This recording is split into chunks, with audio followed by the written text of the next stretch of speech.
On today's episode of the 850 podcast, we will have some unsympathetic, explicit content, including crude humor and strong language.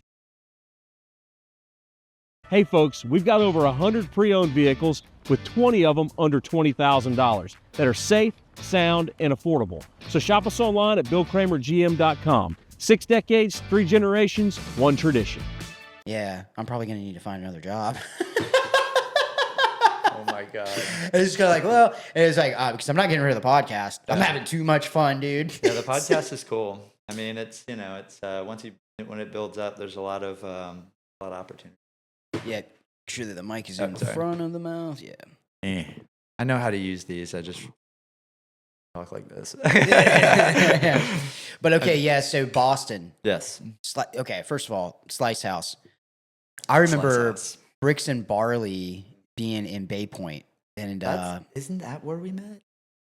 Maybe you just we didn't meet, but you no. I met you. I was at my office. My office used to be downtown because I used to run like a labor hall, and so it was a Facebook post. It was somebody had got on there and they just started shit talking you, and it was like, what is? And then it was like, similar to what has happened with me here recently, where it's like 20 shares over 300 comments. Oh, yeah, people are trying to whatever. You. And it's like, what the hell? Like, you guys don't have anything better to do than to talk about this dude? And then like, I started going through the comments and I'm like, they talked about you. They talked about your family. They talked about your kid, and all of that. And then it was like, at the time I was friends with another guy who kind of helped out in the community with this stuff. And I was like, this guy you had Sizzle Dog. That was at the time. It was down there in St. Andrews. And I was like, well, we went down to Sizzle Dog. And then I went in there, and the girl was working. She was making hot dogs. And I was like, I want to, where's Phill? Like, I want to meet Phill. And she was like, oh, well, he's down at the blah, blah snack shack bar. Blah, blah food bar. Yeah. And I was like, okay, so, which is now where Slice House is. Yeah. Which you've taken that and turned that into something. And that's the thing. Most of the places that you had, I'm getting a little off topic, but like, was he slapsticks, Mosey's, Vinyl Press, yeah, Bricks and Barley, so like all Beamers, yep, A&M Theater, all of these places that you have built up, though, the amount of work that you've put into them to like turn them around from what it was, like, that's a lot. And I know like there's like construction that's involved. Oh man, yeah, that's a lot of decorating too. Yeah, more decorating than you would. But yeah, I went down there and I met you, and I was like, hey, like, I didn't even care if the stuff that was on social media was true. I was like, this isn't cool. Like, you don't do this to somebody. Like, everybody's a person. We all make mistakes, or we say something. Kind of when that stuff started too. It's like, the internet used to be a little more pure. People, we just got it, and so everyone's like, yeah, look, share pictures of each other. And then now everyone's like, fuck that guy's family. He spit on the ground once or something. I don't know. Yeah. You don't have to do much to piss people off these days. Well, yeah, the social media aspect of stuff. Now, however, I've been. Somebody asked me today. I was like, "Oh well, I bet you it makes you think twice before you send a text message." And I was like, and I was like, I'll send another one. It does not bother me. Like, that was a conversation between me and somebody else, and. He posted it online. He decided to take a private conversation and make it public, which, that's like... And then they say that I'm immature, and I'm like, all right, well, okay, sure, whatever. Like those girls who, like, when you break up, they're like, see, look, you called me, you said fuck you to me, and they go online and trash you out. It's just, it's bitter move, man. It's petty. And everybody has to, when something doesn't go your way in life, you have to have a villain, and you have to have somebody that is the bad guy. So when all that happened, was that before the election or after that he decided to post it? Oh, it was. So I sent that. They actually got the facts wrong. I looked in the comments. They were like, "Oh yeah, 10 minutes after the election result." No, it was seconds. I already had it like typed out. Like, I knew Robbie was gonna win. Yeah. And so, and they're trying to say now. They're like, "Oh well, Ron, quit acting like you had any to do with this. You only have 139 subscribers on Facebook." But what did him in, and it was orchestrated. Yeah, there's a strategy that's behind it. we're gonna get to your businesses and talking about real shit, but I'm Let's gonna. talk about some of your drama for a minute. But Yeah. I'll tell you this story because I've told it multiple times. So, so he came on my show, did the podcast. Still up, right? Oh yeah, his podcast is still up. So everything went good. He's actually not a bad kid. Like, I mean, No. he doesn't have. That's the thing. I want to like him, but the things that I've seen him personally bothers me about him is not just like every politician. Man, they ain't who they say they are. Yeah, no. Behind the scenes, they're just as dark as everyone else. They just try to play sunshine. They blow sunshine up everyone's ass. So he came on. Everything was good. We ran reels for him. He didn't get a lot of views, not like some of our other people did, but that's just because, I mean, we were pushing out. You know how social media works. The more stuff you push out, the less they get traction. And who you bring on has their audience and their, Yeah. So, but he came on, everything was good, and then the election happened, and, he got in that runoff. Well, we ran into him down at a bar in Panama City and one night, and we got to talking, and I said, so there's not going to be any debates, there's not going to be any forums, there's not going to be anything like that. And he goes, no, it's just going to go straight to a runoff or anything like that. And I said, well, and I looked over at Kendall, and I was like, I mean, we could probably put together like a debate, because I think forums are stupid, and he's like, Ron, if you do that, 100%, I'm on board. Let's do it. So you put in the work. So then I know that feeling. Kendall was pissed. Yep. Kendall was pissed because we haven't made any money, and it has been countless hours. I mean, of stand up editing. I mean, you know anything about video editing? If you know anything about sound editing and all of that, I mean, it takes some time to put this stuff out. And then on top of that, we were making reels, and it's like, it was like, dude, election season's going to be over soon, and we won't have to deal with this anymore. But he's like, we need to seriously at least break even on some of the time that. So I was like, okay, cool. So the next day, I reached out to several companies in the community, and I was just asking, hey, like, this debate's going to happen between these two people. Would you be interested in, sponsoring it? And we got some yeses. So we ended up, I call it raising, but we ended up making close to I think it was close to $2,000. Nice, guys. Nice. Yeah. So we had, and it, whatever. And I was happy about it. But then it was like, you know what? Let's reach out to the candidates, and we'll say, hey, are any of your donors, would they be willing to sponsor an ad on the show during your debate? So the first person I reached out to was Robbie Hughes, and Robbie was like, yeah. And he goes, I could probably get you a couple people, which he didn't end up getting me anybody.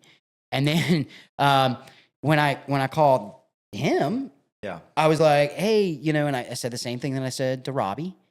And he was like, no, Ron, I don't have any of my donors who want to put an ad on your radio, Facebook podcast. And that's how he said, but it was this very condescending tone.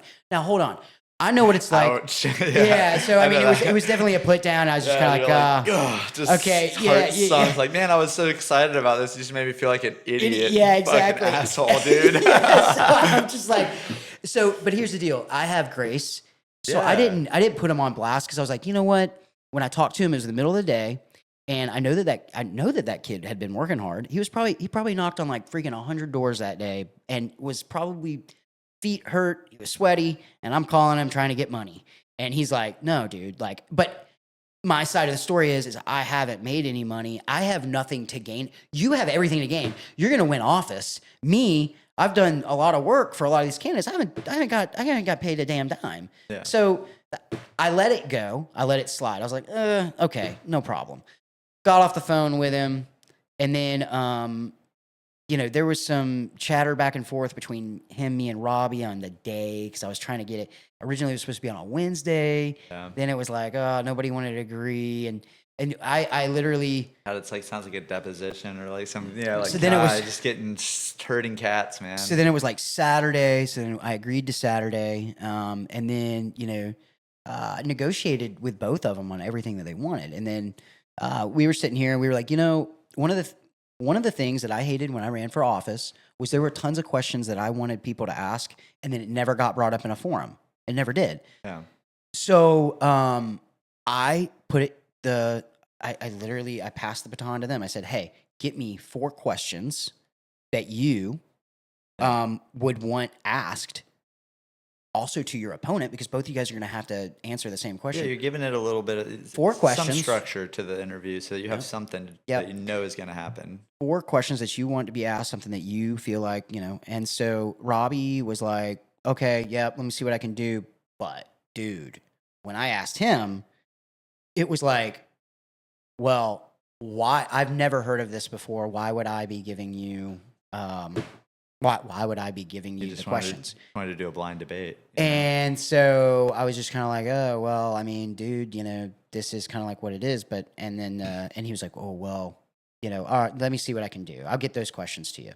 So then it was like, he kept acting more and more bitter every single time I talked to him about it. And so was there stuttering in the question? No, I'm just kidding. sorry. Just wanted to see you smile a little bit. Ron. No, so I ended up. Everything was negotiated out. Everything was good.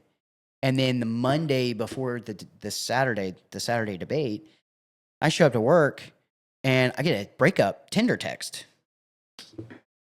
I like how you call it. I'm sorry, I'm not going to be able to make our date on Saturday because, and then the reasoning that he gave me was, he was like, it just seems like there's a lot of issues here, and I'm paraphrasing, but it's like, it seems like that there's a lot of issues here and the people of my ward really won't be running this debate, so I have no interest in going. I mean, that's pretty much what it was. Yeah, it's like I set it all up, but now that you've already done all the legwork and yeah, I'm scared.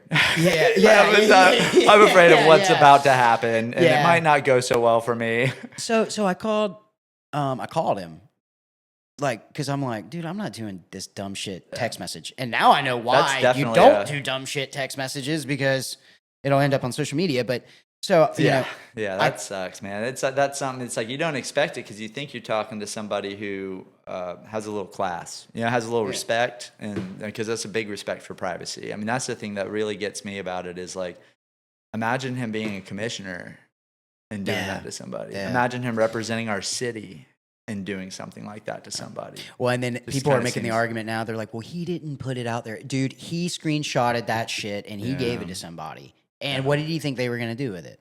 Yeah. So, and I haven't got an apology about it. So, like, as far as I'm concerned, you did it. Yeah. So, we get back to the story.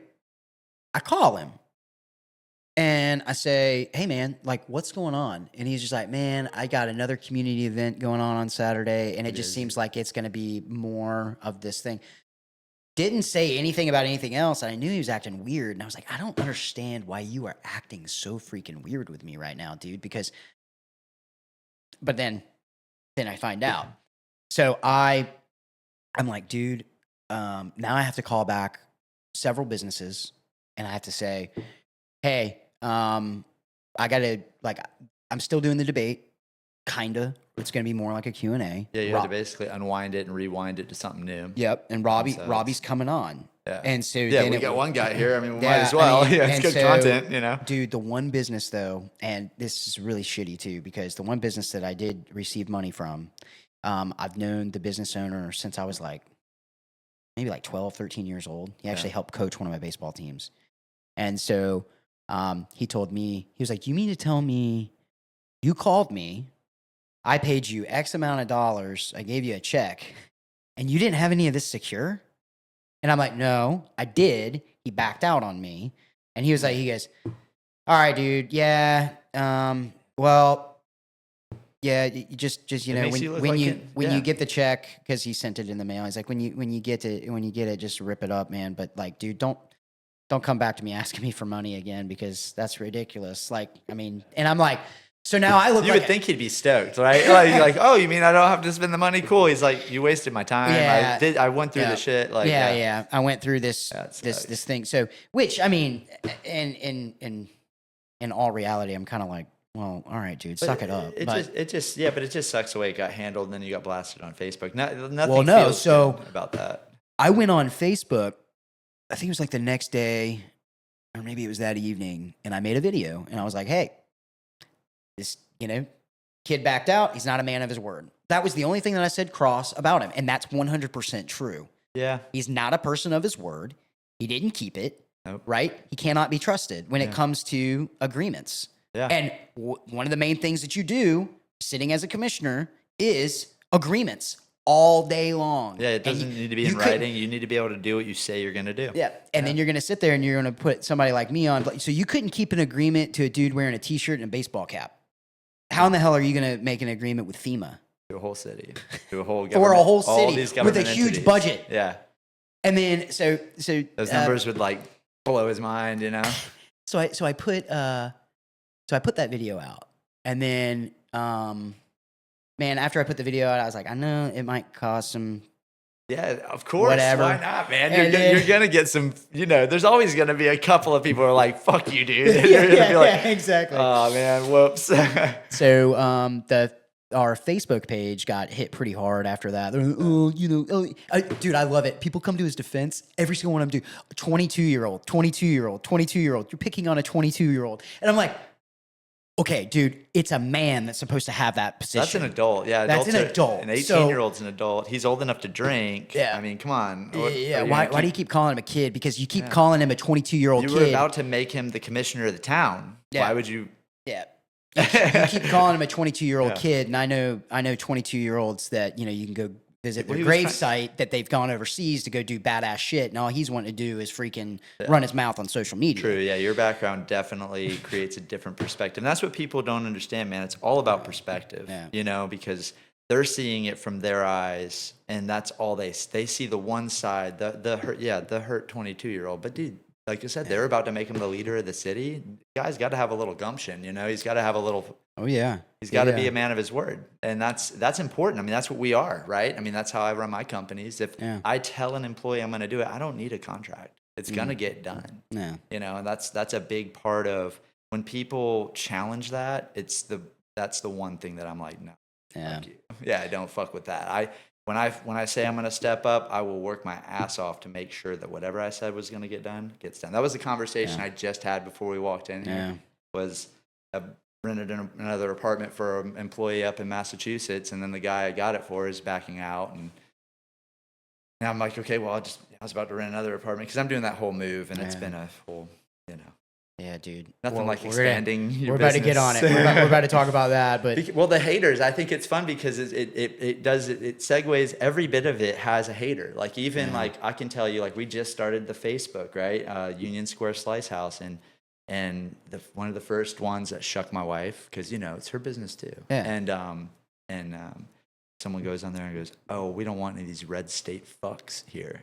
And I was like, "Whoa, okay, Massachusetts, blue state. I thought we were like cool and fucking nice, and we're getting called red state fucks. Like I'm from Miami, dude. Like like I'm not like this whatever they think Florida man is. I mean, yeah, we live a pretty lax. I mean, Florida's pretty awesome. I can't hate on Florida because it's too lax, right? I like the idea of Massachusetts just because it's a little more like get it done, like it's a busy city. It's crazy. Like it snowed here and everyone had 2 days of snow day. I was up there when it snowed up there and it was we were like, 8 inches of snow. Up there it was like 18 inches. Yeah. And they were like, that night the plows were out. That morning the cars were running. Nothing got shut down. Yeah. Nothing stopped. but they have that every year. They have it. Yeah. They're ready for Yeah. it. Here we don't have a plow truck. Like the county doesn't even have one. Like just and I was so- actually kind of disappointed on how they did handle the situation as far as the county did. I know that just because it's like you knew that this was going to happen like days before. I think they knew like a week before. Yeah. And it was like you didn't. They had just from what I heard through the grapevine, and I have not fact checked any of this, and I could be 100% wrong, so forgive me. But it was kind of like they didn't have enough salt to salt the roads, That, dude, and it was just like Dude, we are not that far from like Tennessee Salt water.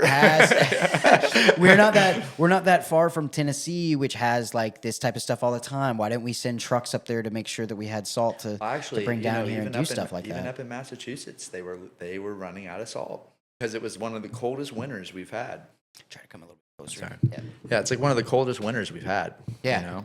No, it was record breaking. Even up there, it was even worse. You think it's bad down here? We got snow. Up there, it was like, holy fuck. They were like, it snowed more this past year up there than any other year. Oh, really? So my they buddy had a lives up record there, breaking thing. Yeah, he's been up there for like 5 years, and yeah, it got cold, dude. Oh, I was up there. I felt the worst of it, because before we moved up there, we're like, okay, we're from Florida. Yeah. Never really spent a lot of time up there. Mm-hmm.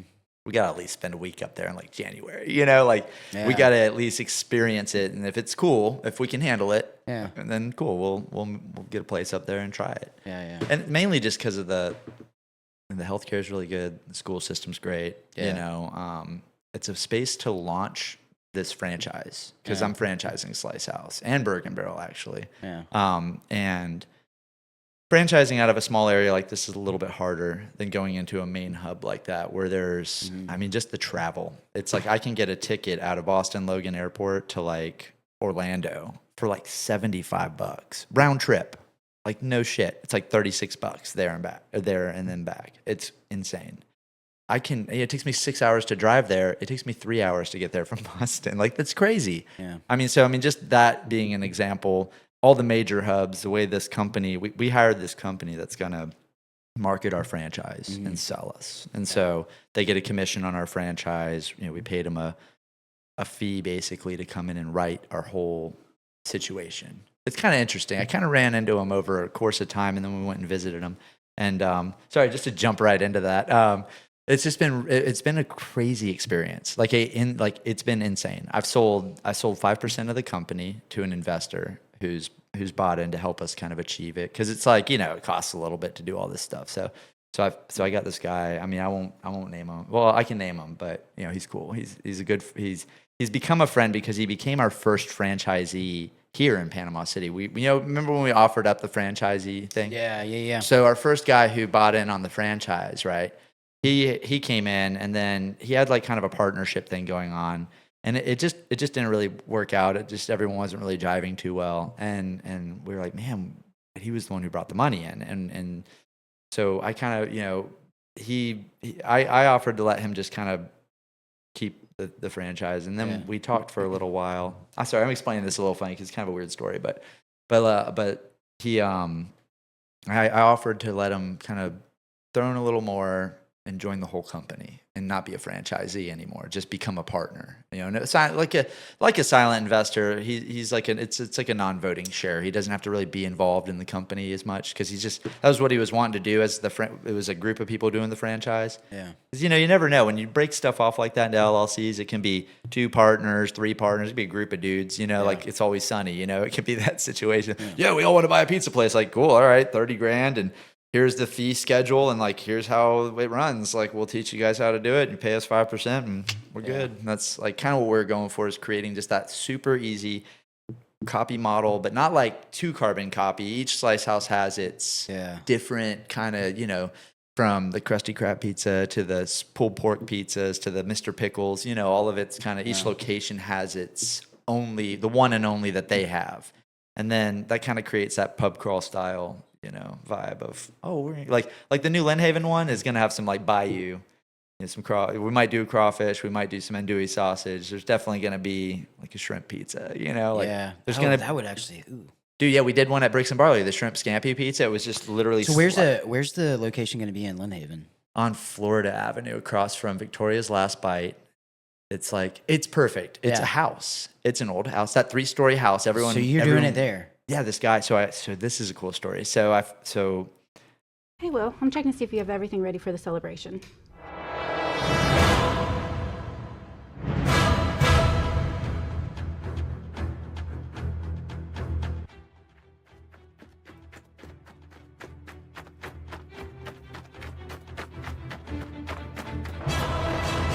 It's coming.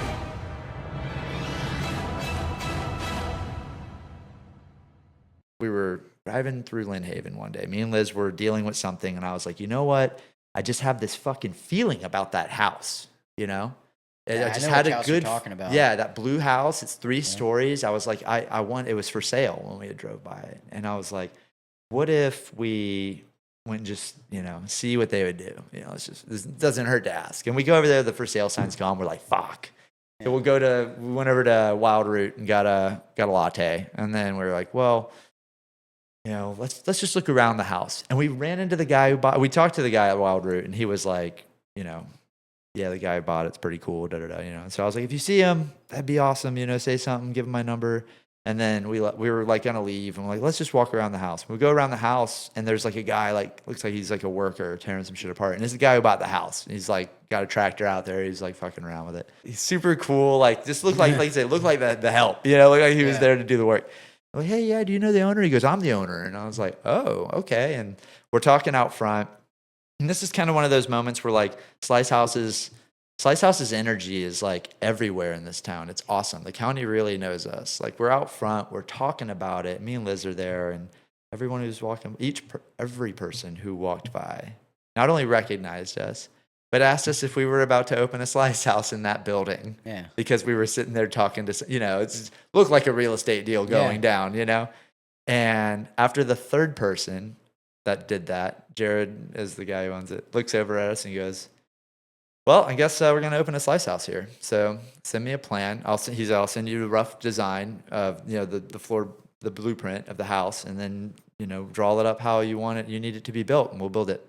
I was like, whoa. He said we will build. He was going to build it. Yeah. I was like, holy shit, dude. Wow. And that was like, you know, I've had different landlords. Like the McVeighs are awesome. They're the ones who like let us do whatever the hell. You know, like they're like, I was a house, and I was like, can I make this into a restaurant? And he's like, do it. You know, like so supportive. Like people, you know, recently I went to a commissioner meeting to defend him because I love my landlords. I've been renting from him for 10 years. Panama City? Yeah, we went over there.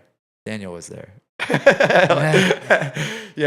Everyone had a problem with the McVeighs. They were just trying to argue a air right of the building they had already in writing, 120 feet, and Everyone went there thinking that they were pushing like a development order to tear the building down. Everybody who showed up, there's this fucking mob of people who started like, I went up there just to say like, I think that you guys shouldn't mess with his air rights. Like I was there for the legitimate reason. Like you shouldn't, go ahead and change the whole town to 4 stories, but leave these guys alone. They're the ones who've invested in this community. They're the ones who've held all the property here when everyone else dipped. So how come now the mob wants to come over here and take away the thing that makes the value what it is? You're devaluing this man's property, this family's property. And everyone's there with their pickets. Like, he shouldn't be able to build a new building there. And it's like the guy who's literally going to be the designer is there like, yeah, we'll copy all that shit. We just want to replace the bricks that are rotting. I mean, they're cinder blocks. After so much moisture being on the coast, they start to degrade. I mean, most people don't know the physics of a cinder block because they're sheeple. Well, also like the graduation rate here is not very high. Yeah, so they're just, a lot of people don't know that stuff, and it's like, I mean, and so these buildings are great, but they still have the terracotta clay pipes under them, man. Like that shit grabs fats and stuff. So there's just a lot of things that like people don't think about when it's like, this is a man's property that you're messing with. His same livelihood that if he was on your property telling you should do things a certain way or you can't build your place, wouldn't you be pissed? And it's like, instead everyone went, like, I said something and someone said like some girl made it, they showed up with like a petition, but we got all these signatures to make it a historical site, and the commissioner's like, you can't do that without like the owner's permission. Like, what are you doing? Like it was kind of funny, you know, but that's the girl who kind of was like, if you like concrete so much, go live in the city. And I'm like, I'm about to go move to Boston. I do love concrete. Leave me the fuck alone. I'm here to defend a dude's air rights. Like, you guys think they're trying to tear a building down. Like, I rent 3 or 4 of the locations on the property. Like, me and them have the most interest in the situation. And it was really interesting to get that misguided, like, or just what do you call it? Ignorant hate. Like, hate comes from nowhere. Like, they're just being bitter and shitty, you know? Yeah. There's haters everywhere, man. And you know, it was like, when they do the thing where they're talking and they look back and they point, and they're like, those guys back there, like what, dude? Well, it's not just that either. It's also the aspect of like when you bite back. Yeah. Then everybody goes, see? Yeah. See? You see what I'm talking? And then it's like, Yeah, you're just trying to defend you felt hurt. Like it hurts your feelings. You're like, man, I thought I was standing up for something righteous. And I have this like hater that's coming at me out of what they, like a perspective. It's their perspective. Yeah. It comes back to perspective. What they see and what they know.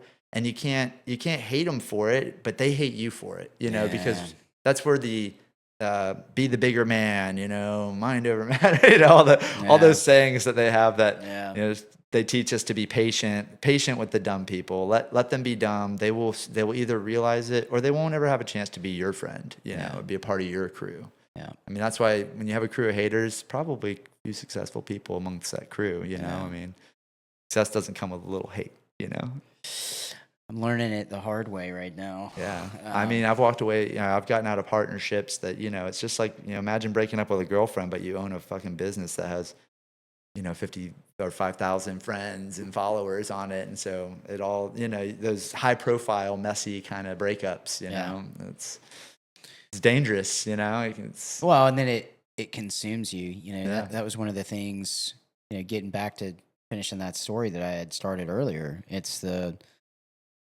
thing that hurt me the most out of everything was kind of like what you're saying. Like I started the podcast so people can be able to voice and have a different outlet than just WMBB, WJHG. Yeah. We don't have that here. And we don't. And then I was doing it. And then, and then we've done like 40 episodes now. I mean, we have like 2 months of content that we haven't even put out yet. We have interviews from freaking 3 months ago that we haven't been able to put out because of election season.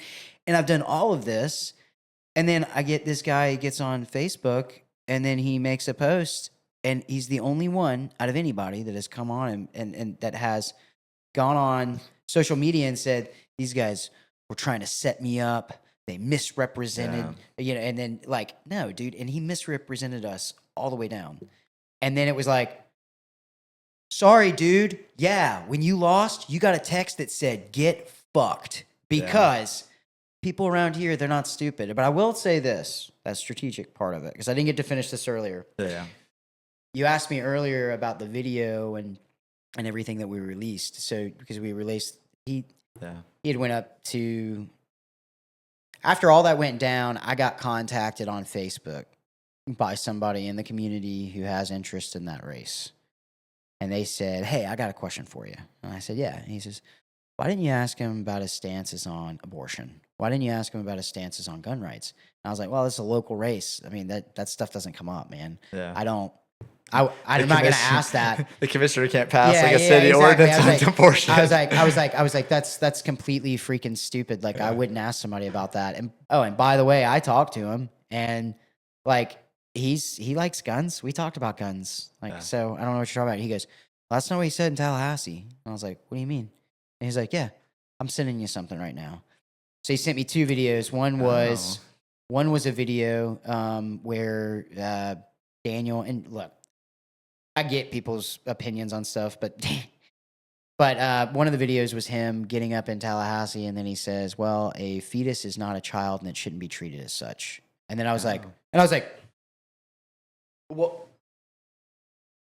in San Francisco, not a big deal. In freaking Miami, not a big deal. This is Bay County. That's a big deal. And then the next video was he does not believe that people should just be allowed to carry a gun. He thinks that you need to go through a background check to be able to do it. So it was against the permitless carry thing that got passed a couple years ago. And I'm like, well, people aren't going to like that either.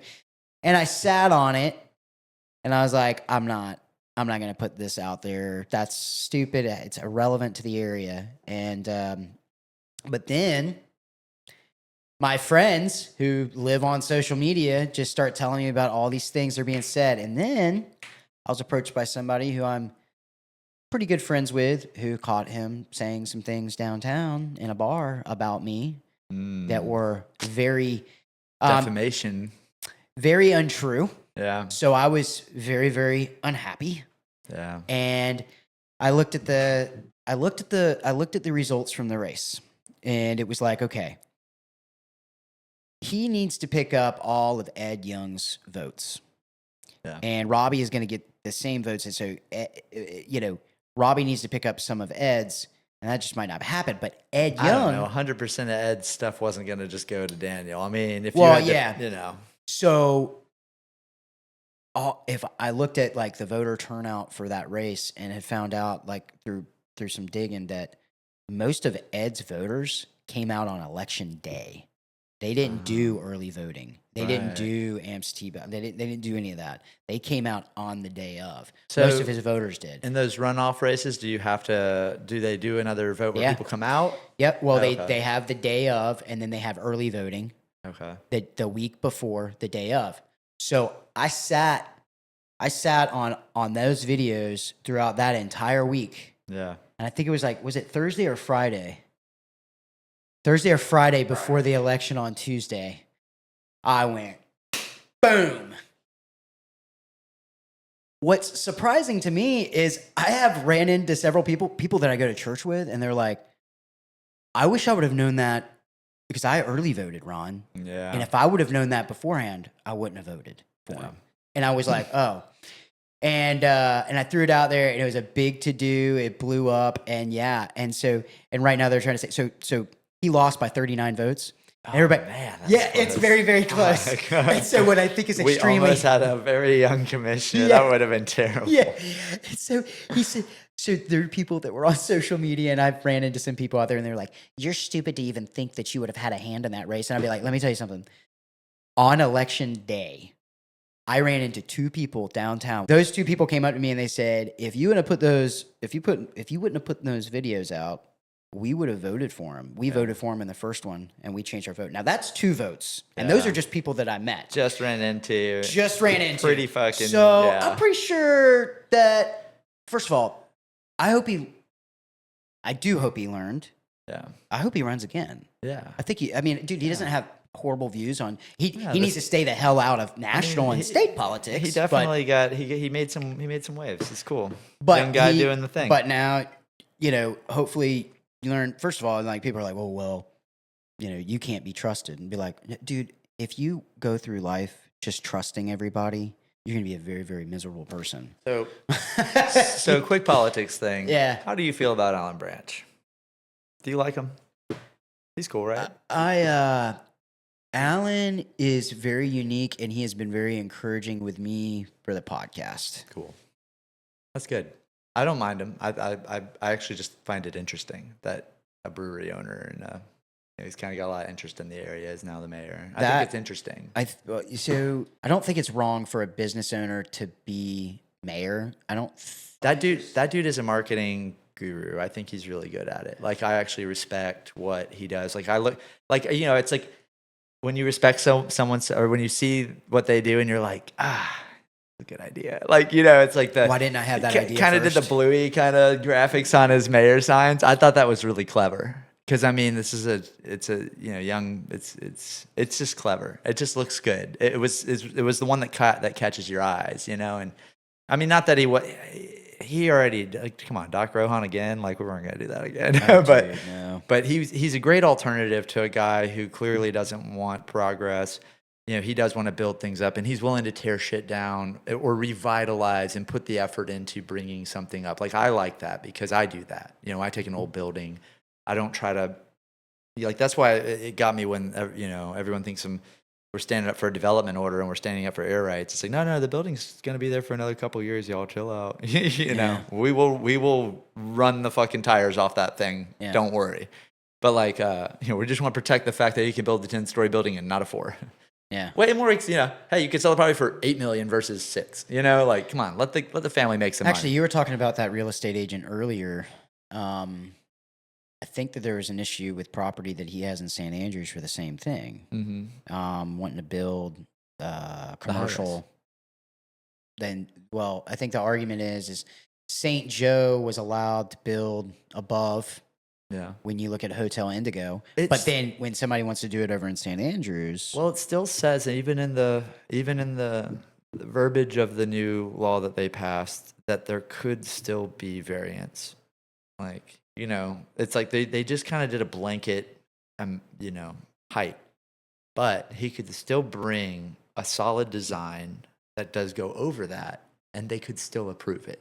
It doesn't mean that it's like off the table forever, right? I mean, Yeah. you just have to have the power to get all the stuff together and go through and jump the hoops. I mean, that's what the city does, Instead of that guaranteed, like, these are our rights, we know we can do, we can sell this to a developer without the developer going, can we get it approved? It's already been approved. It's like a pre-approved loan. I mean, come on. I mean, but the like I said, everyone was there to basically take down this guy's value. Yeah. And they had no reason to be there. None of them did. The mob, Like I said, and not to talk shit, but it's like when a musician shows up and and she's like, I'm not even from the city, but I'm gonna come here and speak on this. It's kind of just like, Dude, it happens in Lynn Haven. and they were so mean to me afterwards. It's almost like if you think that this is bad, wait until you start doing business in Lynn Haven. that's the thing is I don't. Yeah. I've always not given a shit, because Yeah. I'm gonna do what I'm gonna do. Just that's what you got to do, man. You do what you got to do because your gut tells you to do it. And if you stopped every time someone's like, well, hey, what are you doing over there? If you stop, would you be anywhere close to where you're at right now? No. Exactly. So That's why people that like ask successful me, people have haters, man, because you do shit people don't want you to do. our haters started. We had Josh Street on first before Doc, right? Josh is awesome. I like Josh. Josh. He's Yeah, Josh is dope. such a good dude. Well, and man, that's another guy. We got that other local nerd that does his show or whatever. A local nerd. And then he attacked Josh so much. Why? Josh is so nice. Attacked him for being a financial pastor at his church, man. Whoa. Yeah, like literally got that deep. The dude's got business. He's got business background. He's very smart. I Yeah. mean, and that's the thing. And he's also so calm. Like I kind of like, Extremely. I got a little bit on him with when I had locals only, and the city was dogging me on that. I got on him a little bit. Locals And only, locals only. Oh, that was yeah, the locals only. yeah, where newbies is yeah, now. newbies. Yeah, that one. I got a little ahead of myself, and then my contractor, he did not. He's the same contractor that's been dealing with the Ghetto Palace, and they've been calling him out on Facebook. Have you seen any of that? So Dude, did you hear about Bobby getting Daddy Frank's? okay, so what's going on with that? Because I heard he's supposed to be opening up a new bar or something like that. Yeah, so he got Daddy Frank's. What's Daddy I don't know if I'm Frank's? supposed to tell that. Well, he privies me to lots Call of him, stuff. call him and ask if it's okay. Yeah. Well, not right now, but Yeah. you can do it afterwards just to make sure that it's okay. But for hey, him. I mentioned you on this podcast. So Is it cool? Daddy, what Frank's? is Daddy Frank's? I don't even know what that is. I don't even think I've ever been there. I've driven by it. It's like that bar that's over near. It's like near the paper mill, and it's like a little beer and across wine the bar. street? Yeah, Oh, I know what you're talking. Right Yeah. there by the Martin House. we'll dive. Yeah. I don't know if he's gonna change the name, but I know he's trying to do food and maybe coffee and some other things. We've been chatting it up. I have tons of different equipment. So I still haven't been to Slaps over in Callaway. It's Slice House now. Oh, okay. Yeah, so I haven't been over we there. took over Hobo 2, and then we were like, we'll do the slapsticks thing, we'll try it. But then state auditing and the way the food licenses work, we were like, we need to just do a Slice House. Dude, I got to tell you this. So, because this is a good story. For Slice House and Slapsticks. So me and my wife owned a townhouse that was off of Ferry. No, sorry, not Ferry. What the hell was the name of that? 2 streets over. So right off of Frankfurt. Dude, you know what? I thought about offering Bobby the Slapsticks name for Daddy Oh, Frank's. yeah? Just real quick. Yeah. Because, right, Slapsticks is kind of a cool entity. So we lived 1 street over from Frankfurt Avenue, which Yeah. was like right there by Slapsticks. Yeah. But That yeah, neighborhood's awesome, too. when I moved back from the army, I didn't have very much money, man. Like I was going through. I mean, I wasn't poor, but like we were hurting. And so, dude, we would buy a pizza from freaking Slapsticks Hell or yeah. from freaking Slice House, and we would eat on it for like a couple of days. Yeah, Like because they're just huge pizzas. It's a But I pound and a remember- half. It's a pound and a half of dough, just the dough. Yeah. So I mean, and the pizzas are a couple And pounds. it's solid and it's Yeah. freaking good pizza. But anyway, so Nia was like, she would randomly, pregnant. Your wife, Yeah. Congrats, by the way, on the baby. Thank but, you. Same. Yeah, but so we freaking Nia would wake me up like and it'd be like, oh, Slice House isn't closed yet. I want you to order me. Her favorite was the meet your meat. Yeah, the meat your meat. Yeah, Yeah, meet your meat. And so, or pita. and she or would pita always one. get meet your meat with pineapple. Hell yeah. And so it was just like a weird combination of sweet and the salty. And so it'd always be like, yeah, babe, no problem. So I'd get out, I'd order it and then I'd drive up there. But you had a guy that worked down there at Slapsticks, and he was used to seeing me like all the time. Probably Jake. Jake was there a lot. I call him Jesus. Oh, okay. Long freaking hair, beard. Blonde hair? No, dark brown. Yeah. Okay. There was Tyson. Probably. He Bar Jesus. He works over at the country club now. Tyson's awesome. He's an old friend. Yeah, dude, he's great. But he used to see me every other night, dude. I was in there getting a pizza, and so I didn't. It was so funny because I hadn't been in there for about maybe like a week or two, and then I went in there. I think I was with Kendall, and we went in there to go drink and get some pizza. And he was like, "I take it the wife had the baby." Like, because we had been in there so much. I was like, yeah, dude. Oh, he's a family man. He's got like 4 kids, man. Yeah.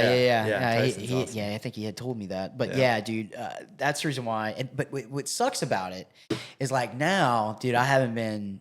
I go into Slice House maybe like once a month now because I work on base. Work on base. here Dude, on the Callaway beach. Slice, dude. No, on the beach. Oh, okay. And then it's kind of a drive to go there for lunch. So we got to do beach location.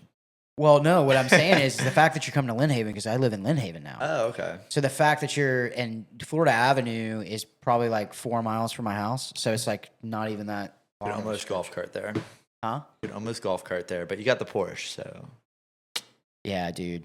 Did you see that? That was the post I think that made everybody mad, was me taking the picture and going, yeah, man, me and my wife had a bet. If Can't brag too hard, yeah. Like I said, you can't shout your success too high. We're not around Bay County. Too many jealous people. Man. Wait till they see my new G-Wagon. He must have embezzled that money or something. Like, everyone thinks. Oh, he, no, what everyone came thinks out he did after something that? shady. So there was the rumor that went out after that was Alan Branch. This is a good one. Alan Branch. So stupid. Alan Branch paid me to do the podcast and purchased all of my equipment. First of all, that's a slap in my fucking face, bitch. Yeah. Because I fucking You didn't did all work that. hard. Someone else paid for all that shit. Yeah. I've had people that like they'd be like, Your "Oh, his daddy. parents, yeah, your Yep, daddy, your daddy. your daddy paid for your restaurant." Like, no, he didn't. He came and did the floors, and I paid him to do the floors, dude. What the fuck? Yeah. like he didn't even like give me the materials. He made me buy them through his company. Like, Yeah, that was one of the things that got back around to me. And then the other rumor was Robbie had not Robbie, Josh Street. First of all, Deep State, dude. Deep State. yeah, dude. Bro, we were the ones that unlocked that shit. Aren't we on like Deep Woods Road or something like that? We're in the Deep Woods. The Deep State. Yeah, man. You're talking. Yeah. Yeah. Tell your friends. So it was Josh Street got up with one of his business partners, and they bought me my car. Yeah. To Bought help you a them, whole Porsche. to help them fight that nerd that I was talking about on Beach Drive. I mean, maybe the down payment. And, you know what I mean? I was just kind of like, wait a second, what? Like, it's like, no, dude, like nobody's giving me anything. Nobody's done anything. Like, what kind of value would be? That would be a crazy value for like would that demise of that person or would that change? Would it be so valuable that they'd want to buy you a Porsche? Like, just thinking business, like, business strategy here. Like, that's a big expense. You got to be like, that's like kill somebody money, Yeah, I mean, that's like take them out, Well, maybe not. Yeah, kill somebody money is like 100. That's like a house or like. You know what I used to do for a living. So. Yeah, you might actually know those values there. But no, This is true. It's just one of those things where it was like, why would you guys? First of all, I mean, it's hilarious to me when stories get around to me, but the people that ask me about it, like, they're serious, like they're not taking it as a joke, and it's like, dude, if you cannot find the humor behind this, there is something seriously wrong with you. That's the reason why we're taking a break from politics for a little while. Yeah. Yeah, We're politics. gonna focus on this. Yeah, I mean, businesses and growing businesses and you know, what podcasts to do for people, bands bringing on fucking cool musicians and shit, man. This is the 850. It should be everything about the 850, man, the life and culture of it. And I think it's great. I mean, like, that's why I, like, fully support what you're doing. I think, like, I mean, you know, I mean, shit. It's just cool, man. You know, it's just like... Well, and people want to be a part of something that's going to put like, and this is not a slap to you, but it's like, you're not a millionaire. You're not you're not one of these big wigs that's coming. You're a normal person that has a business in the community. You got a family, and you want to, you didn't start a business just to make money. You started a business because it was like, yo, bro, like, this place needs a good fucking pizza place. Yeah. And I like you know making what? pizza. And I'm going to make it. Yeah. And so... I actually have a lot of experience in pizza. I worked for Mellow Mushroom for a really long time. And then I worked for Joey's on the Beach where I made... Mushroom is pretty good. I know. I used to work in that kitchen. That shit did like $10,000 nights. It was insane. The one here? The one on the beach, yeah. Yeah, you that worked place there? did like $2.2 million a year. Insane. And I mean, like Slice House last year did $1 million. The one in St. Andrews did $1 million. It's freaking great. Fucking insane. Yeah. Like, you know, Burgunbarrel doesn't even touch that. It's a much bigger building. All the big other locations are still tracking up. But dude, I love Burgunbarrel just because it's like it's just different. The vibe. Yeah. The vibe is good. I like woody and warm, fucking, you know. You know what I love relaxing. doing? Dude, Christmas time. I don't know why it is that way. Dude, you gotta I come love up to going in there Boston during for Christmas. Dude. You got to come up to Boston for Christmas. It's so cool. You're like, I'm so good. I'm selling Ron pizza in Boston. He's going to have to come up there and have pizza in Boston. Dude, so we're doing our first buy the slice only. Like, I did an April Fool's joke about it. It was like, hey, we're doing buy the slice only. You know, because it does help. I mean, for ticket times. And we're going to do that at the one up north. We're going to make it, because it's such a small location. So you're moving there? I already have an apartment there. Oh, really? Yeah. I'm not moving. I mean, you're just gonna be back and forth. I live in both places. Yeah, I'm a dual citizen. Massachusetts and Floridian. I'm a northerner and a southerner at the same time. So you'll probably be down here for the season and then go up there for... I just flew back the other day. I'm flying out tomorrow. So I'm going up tomorrow. I have like I'll show you guys some photos of the build out, and it's been going really well. You want us to pull anything up about it? It's stuff I haven't posted. It's just fresh. You said something about a documentary though. Oh yeah, the documentary. So I mean, we're not sure if we're going to continue it, which is why it's kind of a bummer. But there's this, you know, we kind of were going to do this documentary about, and I was trying to get some support for it, and so because it's interesting, right? I mean, a living series, you know, something like that, where it's a business from Florida that actually has some traction in the county. We've won Best of Bay 3 years in a row. We've been nominated already for our 4th year. You know, so if we win 4 years, like, dope. But we wanted to kind of like, because it's hard. All of it's been really hard. It's not like a fucking cakewalk. We don't just have so much money that like, I found the place on Marketplace. Like, I went up there the year before last with Liz in December, and I fucking fell in love with the town. I mean, I've been in Panama City for a long time. I've opened a lot of businesses here. I'm invested into the town. Don't get me wrong. That's why I'm not moving.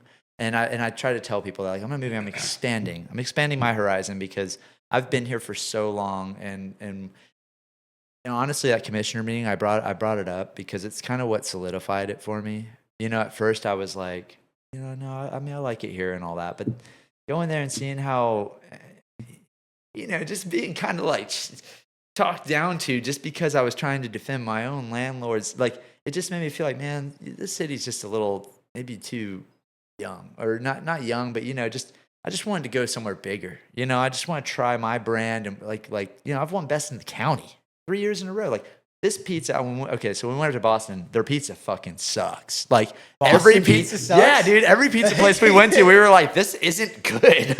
Like, it tastes so, you know, like so dry, and it was like the cheese had this weird, they call it an East Coast blend. It's bullshit. Like, it's got like provolone and some other shit in it. Every fucking pizza place uses it. It tastes like crap. Like, it to me, it's just it's dry. It's got a dry flavor.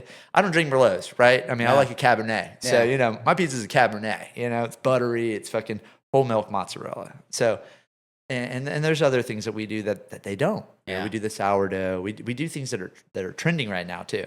And so we were up there and we were like, sourdough pizza. That's how our pizza is. Yeah, it's kind of like a sourdough. So wait, so it is like it's cold, always been that way? It's cold or- fermented. Yeah, I didn't know that. that's what makes it so good. That's why it's freaking Our good. dough. People are like dough made fresh daily. Yeah, we make it fresh, like and all that, but we don't serve it until it's 24 to 48 hours. It's time for the yeast to actually process the flour, and it actually makes it easier on your gut because a lot of people, what they don't realize, you go get a Domino's pizza. Sorry. No. I agree with you. I was No, gonna say go maybe ahead. we shouldn't say any names. We go get any of those. can, I mean, we go get any of those competitive corporate pizza brands. Yeah. They're gonna use a 00 high gluten flour. They're gonna make it or proof it the same day, and that you're gonna eat it. Yeah. Ours proofs, and then after it's rested, it's ready. Because then, like I said, the yeast do their job. Just like how people like kombucha is really good for your gut, and like certain probiotics, it's a probiotic. Now we bake out the yeast, obviously, but that's the thing is that the yeast they've processed the parts of the flour that are they're harsher on your gut. This is like a fucking science, bro. Yeah, it is. It's why we do it this way. It's like that's how when I started Mosey's, we did it that way, and when I started Bricks and Barley, we did it that way. So that's why those are the 3 pizza places you see on Best of Bay every year. It's because they all run under the same foundation of a cold fermented, dough that's done with a wetter starter. Mosey's Pizza used to be really good. So my office, They might have changed stuff. Well, my office was right around the corner from Mosey's, so I would like order pizza and then I'd go around and pick it up, take it back to the office. Yeah. Or I'd just go in there and eat it. But like, dude, this past time we were down there, and listen, I mean, dude, I get it. You get a bad cook one night or something like that. Well, yeah, they could screw the dough up The too. dough was soggy and like. You know how like you know how like you have the toppings on the that pizza. 7-day dough.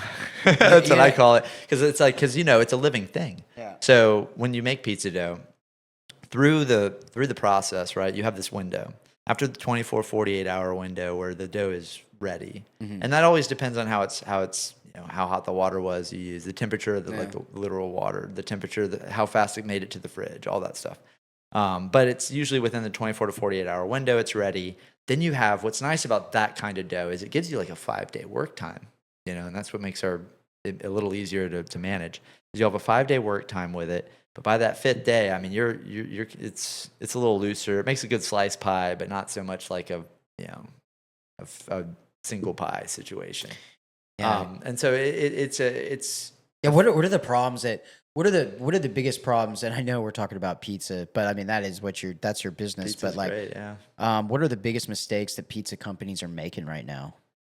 I mean, pizza's kind of like, dude. So I get this magazine called Pizza Today, and it talks. Are you fucking serious? There's a magazine It's free. for pizzas. You should subscribe to it. It's amazing. The whole magazine is paid for by advertising, so they can offer it for free. Yeah. But it has all the updates of the entire pizza industry, and it's like amazing topic. Like you want to talk about topping ideas? Like this magazine comes up with all of it and the stories. They talk about cool pizza places around. I have so many issues of it. It's like the best magazine. And there's another one, Pizza Magazine Quarterly, PMQ, man.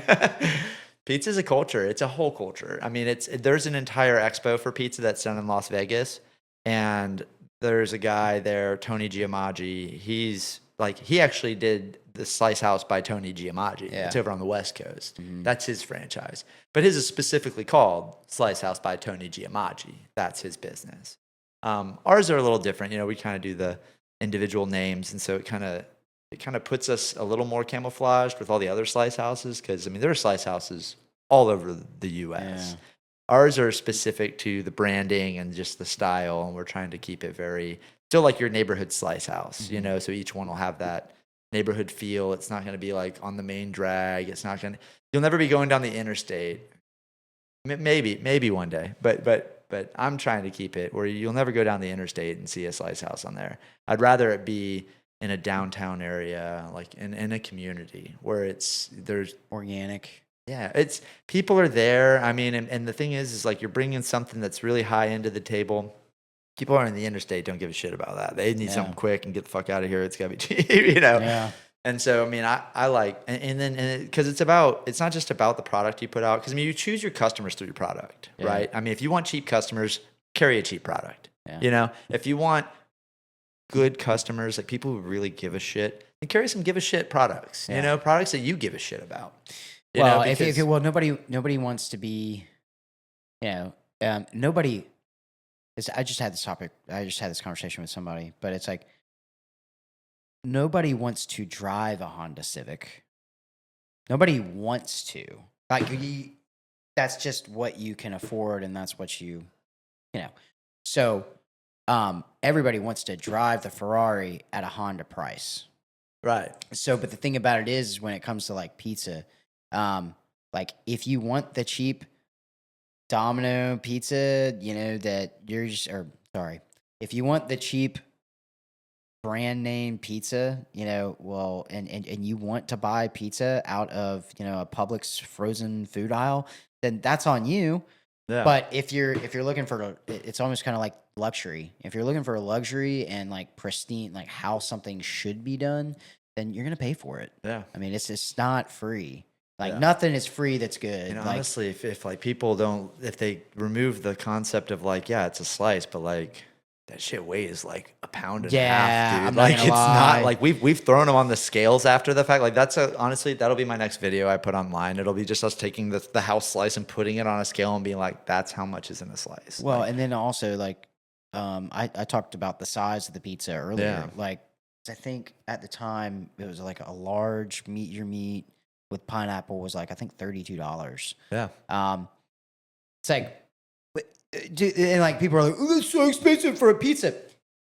That pizza feeds 6 people, and Yeah. if you do the math right now, you can't go anywhere and spend less than $10 a person. Well, that and like So I the- mean, the- that's pretty good price actually. all the meats on it are prepped fresh. Mm-hmm. The pepperoni is like fucking the best. Like, I mean, we searched, you know what I mean? We were like, okay, pepperoni should seem so simple, right? There is No. not. It's not. There are Yeah. so many pepperonis out there in the world, and all of them taste different. Like they all have some different little nuance. And like the one we get, it's the biggest one. First off, it's like 3.5 inches in diameter. We get it in a log, so we order these boxes of logs and we cut them down and de-skin them. They come with the little skin on them and everything. They're legit. And then like things like the pineapple, man. We fillet a pineapple. You know, it ain't just a can. You know, like every other pizza place, they just crack open a can of Dole pineapple. Yeah. And it's sweet, and we get a little more tart. You know, it's a little more rough cut. You know, and I don't know. It's like every aspect of every ingredient that we go to is like the best we can get from the distributor. Hey Siri, text Gorgeous. Order a Slice House pizza. Anything that you want. I'm gonna pick it up on the way home. That's right. It's that good. Yeah. Had to order it Here's what mid-interview. I'm like, yeah. Mhm. Now order me a pizza. You know, I'm sitting here. I'm just like, the only thing I think about is like pineapple, ham, freaking bacon. Do you guys put bacon on that bitch? Yeah, bacon. God. And that bacon, Damn, it's the that's- best bacon. We Yeah. buy the thickest bacon, and then we cook it, and and we go to this food show every year. Yeah. It's the Cheney Brothers Food Show, and it's like kind of our little holiday. We like go down to Orlando, and we get to just eat for like a whole day everything that the distributor provides. Yeah. Like they have samples of everything. I Yeah. mean, they have Wagyu beef and shit. It's fucking crazy. I ate kangaroo the other What's the most expensive pizza that you've seen? Oh, dude. So there's like, so they do that. Because you're saying Wagyu and you're saying Yeah, like this. dude. I'm you like, want to go nuts? Like, so, Bro. so we were starting Bro. this new show, like, because we've been really trying to dive into our social and like not just social, but just like the content of the company because we're trying to franchise. So we're going to do a series called Will It Slice. We did one episode and it's peaches. You know, will a peach work on a pizza? Totally fucking does. Like, yeah. bacon, ricotta, peaches, like pretty dope. You know, like we did one that was like pulled pork, peach, jalapeno, like barbecue. You know, just it's a good My sweetener. favorite used to be PBR. You guys had a PBR. Yeah, the pepperoni bacon ricotta. We still have that one. Dude, It's bro. the tall boy. Well, the tall boy. Yes. The ricotta, the slabs on there. Like, are just like dollop. yeah. And I'm just like, dude. And like it sound like the first time. Anyway, I'm sorry, man. I interrupted. But dude, You're you good. start talking about some of the pizzas love that I've pizza, had up dude. there. It's my shit, dude. Yeah, Yeah. I love that stuff.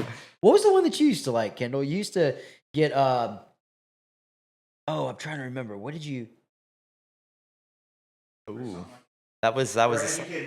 Educated Oh yeah, Savage. the Educated Savage. That's like one of our top sellers. Yeah. That's the all meat one. You know? Yeah, dude. Yeah. But I'm trying to remember. You had one that was like very weird, and it was We like, have a but bunch it was of weird ones. It had sriracha on it with. Oh yeah, the Game Over was one of those. Like that had the. We do a lot of. Dude, I fucking dude. We do when drizzles. When Slapsticks left, bro, I was so dude, I almost felt depressed. Some of those because- pizzas get absorbed by the other. Well, it slice wasn't just houses. that. It was the I could go in there and I could play Mario Kart or not. Well, like Mario, Super Mario Brothers. So you and need I would to sit there and no, play. you need to go to the and I would have Callaway pizza. one. The Yeah. Callaway one, we brought that back. Yeah. Yeah, Callaway Slice House has the Nintendo. We have the Atari. It was just such a great location. Yeah. It was freaking amazing. We did a bunch of booths. And at then the you new guys, one. dude, we did that comedy night there the one night. We That- put a that stage shit at the was new one dope. too. Yeah. You got to see the new one. It's kind of like a hybrid. It's like Slapsticks and Slice House had a baby, Yeah. but it looks more like Slice House. Like Yeah, man, dude, when you know which one's the father, it's like Slice House was the dad. Yeah, man. But no pool tables. We didn't do the pool tables. We did the stage. We did the booths. We have the Yeah. TVs at the booths, so you can fucking squat up and play some games. Yeah. It's Yeah. fine. Yeah, they I really enjoyed that place, man. Slapsticks was rad. We had like a kid. The haircutting place that was in front of us, Fade Away. Oh, yeah. That place is awesome. His son used to come in. His name was Angel, and he had his own Xbox Live account logged into one of the Xboxes, and we just come in there and just jam out on the Xbox and buy some Mexican colas and hang out and get a slice. It was awesome. Yeah, His man. dad loved us. He was like, "You guys are great, man. My kid could get out of the shop for a minute and just hang out there." You've been having bands come over there and play? Yeah, at the new one. Yep. We've hosted Skin Up and the Cowboy Caleb. He plays over at Lone Star a lot. He's played over there a few times. Lone and Star. Where's the Lone Star? Boyle House. Have you been over there? I haven't been there. Oh, yet. the place down. I have still not been in there yet. Yeah. Every time I I drive know. past there, though, I do they are- Boyles at the house. We're Southerners. So, yeah. That's for people who don't normally do it. I don't. I haven't been in there, but every single time I drive past there, that place is packed. yeah. So they must be doing good. They've been open for a couple of years now. Yeah, they're doing good. They got that spot was cool. It was like an old detailing shop or something like that, and they just Oh, it used to be a tent shop. yeah, tent shop. Yeah. I love that. It's like because I like that spot on Beck Avenue, that blue shop that's right there next to Dan's Pond. I always love that spot. There's no fucking parking. Have you been there to No Name yet?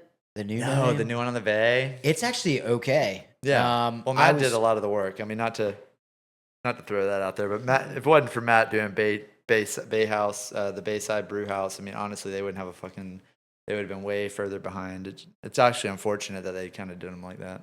Yeah. Well, Not to get that We kind had- of business political around here, but we had Nathan Taylor came on. Yeah. And I don't know if you know him. Who's Nathan Taylor? He used to be the general manager for C&G Sporting Goods. He was also a teacher at Bay High, but now he is the general manager for Papa Joe's. Oh, And so dude. he told the story to me. I think he told it on the podcast. They were going to pick up No Name, and they Yeah. were going to move it down there. Like the structure Yes. and every fucking That thing. would have been fucking cool. Yeah, so But then they were like, "That's like $1 million." no, I think it was a lot more. But, Yeah, wow. But they said that the reason why they couldn't do it was because of the fucking overpass. And he was like, dude, we even looked at like barging it over. Oh my and then putting it in. He was like, we thought that it would be like a cool idea, They but should just put it on a barge and floated it out to Shell Island. man, hey, the people that you're dealing with that did that there, they could afford to do something like that too. Yeah, that's what they should have done. Then Yeah. they just have like a little dock around. I don't understand, come like over your Shell boat. Island, why have they never developed anything that's on it? They Can you? Yeah, they can. There was houses out there, and then they just disbanded it. You couldn't do it. They wanted to. I think they preserve it. It's like a preserve now, wildlife preserve. Man, but dude. there are houses out there. There's still a couple. I think Michael wiped them out, but they're Yeah. maybe not anymore. Yeah. I don't Yeah. know. It would be, I mean, dude, if you really could in the Well- future, like put shops out there. So we're and low key. also- We're low key working on a pizza boat. Really? Yeah, we have a guy who has a I'm boat. surprised you don't have a pizza truck. So I bought this bus to do Oh, that. I remember you telling me about yeah, the bus. and the bus. I thought about buying it from you because I was like, Oh, yeah. I was trying to come up with like business ideas. I'm Yeah. like, I got some extra money just laying around. That's right. We Like, talked about that. I talked yeah. about that. I The talked trailer. about locals only because Yep. I was like, I thought this would be but then it was just like, Every single time, it was Dude, like restaurants are hard, man. Dude, well, that was the thing. Bars My are wife was hard. like, "You don't know shit about restaurants," and I'm like, "Well, I worked in the restaurant industry. I worked at Pineapple Willie's." Do you have a lot Boar's of Head." parties at your house when you were a kid? No. Okay, well, that's what you need to do. You could grow up having parties. I grew up throwing parties in my parents' houses. Yeah. I threw up. Yeah, I mean, it's like I was the you snitch. got to clean I up. was a snitch in high school. Like I was the guy that didn't get invited to a party, and then like I would tell my parents about like where the party was going to be, where all the alcohol was going to be at, Oh, and they would call up parents, no. and I was that guy. I was a douchebag. Oh my And god! like now I'm like, when I'm bringing up my kids, I was like, you are not going to be that fucking idiot. Like you are going to have a good Go time. to the party. Go to the party. Yeah. Yeah, dude. No, I mean, I grew up. Growing up in this town, there's a lot of that, and we had a lot of good times, and so it's kind of what got me into the bar business. It's like well, it's. I started doing the music venue thing. That was actually my first businesses was Beamers and then A&M Theater, and so I learned the power of like throwing a show. A lot of my businesses had a stage because like that's a really good way.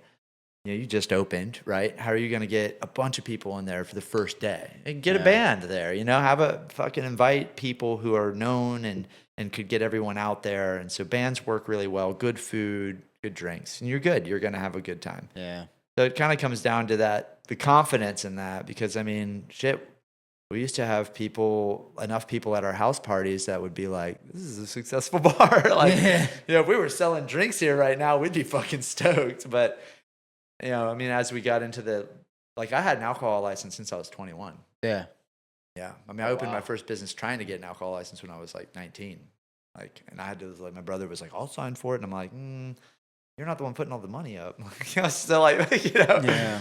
Yeah. It was. Well, that's one of my, I was just, I told one of my buddies, I was like, "Yeah, I'm having Phill Mercer on." He was like, "Oh, dude, Burgunbarrel. Like, he loves Burgunbarrel. Him and his wife go there all the time."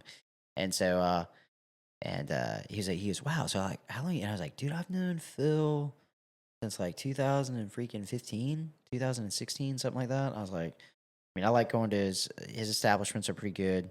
I've had a lot of debates with people that were like try to boycott you and dumb shit like that. Yeah. But I was telling this person, I said, "Let me tell you the coolest memory that I have of Phill. This is no joke, a legit thing." One night, went over to Slapsticks. Wife had just had the baby. It was like maybe a week or two after she had had the baby. And so I could walk right around the corner and go home. So I would just go up there and get freaking coming out of the military. That's all I did when I was in the military was drink. And so, like, I just got trashed one night. Yeah, you liked the selection. You were like, "Dude, you have so much." You came over, and I think it was you got. Me we hung out, we drank, we tried a bunch of different shit. We had the what do you call it? The Scotch, McCaskill, McKellen. Yeah. You had given us this McKellen, and we were drinking, and I was like, "Man, this is freaking. I love this," but I was already gone, like not blacked out, but I was pretty. You remember it?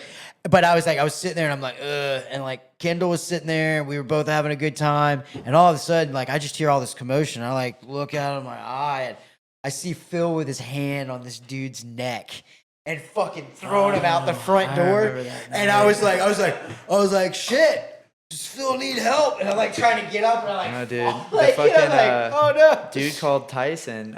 He was just fucked up. And I was over there. I was working with Arthur on something, and he called Tyson a faggot. Oh. And Tyson's like, "Phill, this guy just called me a faggot." And I was like, "Not in my fucking bar, dude." Because we have a lot of gay customers who, hey man, they do what they want. Throw that kind of hate speech around here. It's like calling my bartender. Like you don't fucking do that shit, man. Yeah. Like call him, tell him he's an asshole all day, but start throwing around that shit, dude. I'm gonna treat you like a fucking bag of shit that you are and throw you the fuck out. And so I grabbed that dude. He was so short, dude. I picked him up, dude, and got him by the back of his trousers, grabbed his belt, and just threw him into the street, dude. And he just rolled out, and then he got up, and I just like.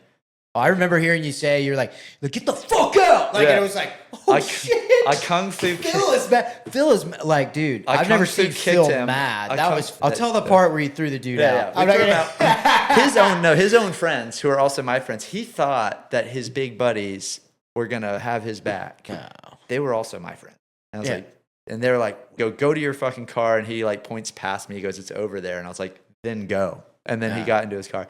And then Dennis and Mike come up and they're like, we fucking told him, dude, that we're at our buddy's place and that he shouldn't act like that, but he just decided to fucking be like that. Like a police, like owning a bar though, like because I mean, what you've been. It's the only time I did that. I wasn't even drunk. I was totally sober. I would have been ready to deal with the cops. You know, it wasn't a big deal. Like I very rarely try to be in the bar intoxicated. Well, that's what I was about to ask you. You know, owning bars, like police presence probably happens quite a bit. I've talked to plenty of cops. I mean, usually I'm luckily sober, but there's been, the nights when I'm like, if I'm drinking and enjoying the product, I try to tell the employees, like, look, I'm fucking off. Okay.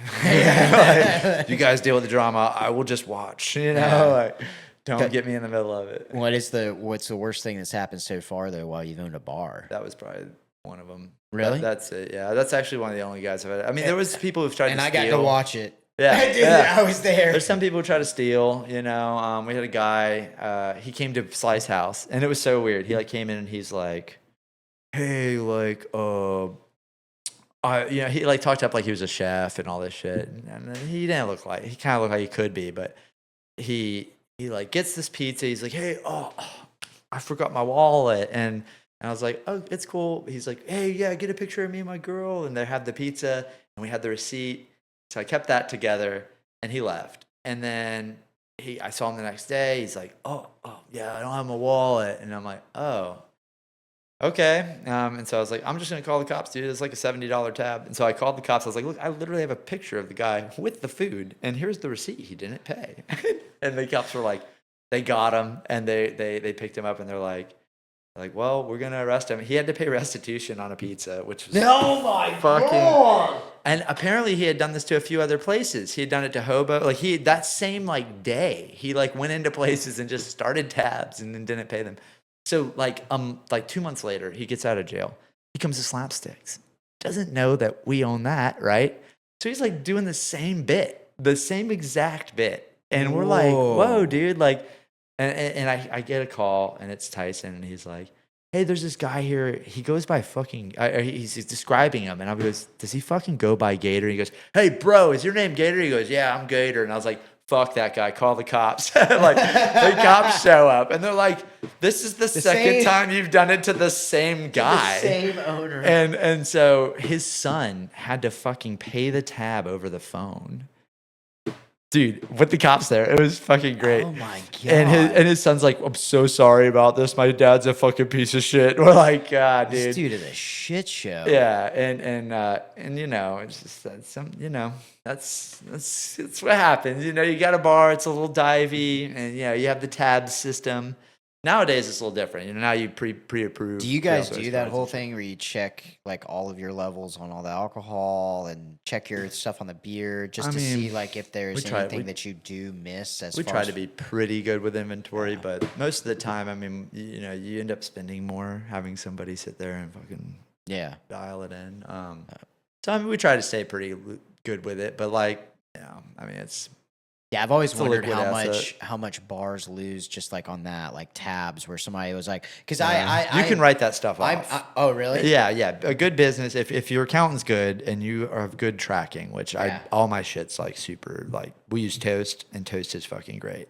I mean, they're actually, what's cool is they're based out of Boston. So when we go up there, we're everywhere has Toast, but we had heard about them through Bobby, and we were like, well, let's give it a shot. And it was awesome. It's a super great system to use. It's very low key. It's cheap, easy to start with. And the company will fucking front you the stuff. Yeah. I mean, honestly, if we can get Toast to sponsor this shit, come on, guys. I went out. Sponsored by Toast. Yeah. I went out, it was probably a month ago. Kendall, you didn't, or no, Kendall, it was when you were out of town. I went out with a buddy of mine, and we went to a bar downtown. And they know me in there. They've seen me a million times. And so, normally, you'll leave your card and then they'll start a tab. They've seen me so many times in there, and I'm never so I didn't get super toasted. I was feeling good when I left. I got into an Uber. I left and I went home. The next morning I woke up and I was like, hold on. And I got into my mobile app, and I was like, dude, I didn't pay for anything there last night. And I felt super horrible. What was even worse than that, I went down to the bar, And that But after, where you're when you're regular at places, like, it's one of those things, like the bartender probably knows you and your order better, and they're like, he'll be back. Like a lot of them. yeah. So I went down there the next afternoon. Loyalty and, in bars pays, dude. Yeah, the girl, she was there, and I was like, "Hey, you remember me from last night?" She goes, "Yeah," and I was like, "She's like," and then of course, "Yeah, of course I do." Ron, yeah, I watch your podcast, and I was just like, oh, "Okay, that's great." I didn't pay for my drinks last night, and she was like, "Are you sure?" And I was like, "No, I'm pretty damn like I didn't pay for any of them, and I had 4 old fashions." Or hey, with all your haters you got, you might have a few supporters who pick your tab up Yeah, there. And, right. Hey, I got his tab. and that shit which could have happened, and then she Yeah. was like, "Yeah, it's not even showing up in our system," and I was just that like, does happen. and I I mean, was like- I've done it for people. I've like gone up to my servers and be like, "Hey, I got his tab." Yeah, Like just, but- but then they like forget to let them know. "Yeah," but I still paid for You it. got I was him like, fucked up. I was like, "Hey, no, I don't feel right about that," Yeah. and it was also one of those things where I don't want it. I don't know. Somebody's saying something I stupid. do that. I do So, that. but I shit. paid. I'll go up and I'll be like, "Hey, I got your tab. Give them a good tip." They're like, "Oh fuck yeah, thanks, bro." Then that's My stuff like it when I pick up tabs because Yeah. like they essentially just get the money. They like, But I went ahead and I paid for the drinks, but I felt like super horrible. Like I was like, oh my God. But then I'm like, you tell a story like that, and I'm like, people do it for because they know. Like I can get away with it type thing. Well, there's pre-auths now too. I mean, sometimes they can just take your card, swipe it, Yeah. and then if you don't walk out on your tab, basically it'll auto-grat you 18%, and then it'll you won't have anything to sign, but you'll see the charge later. Yeah.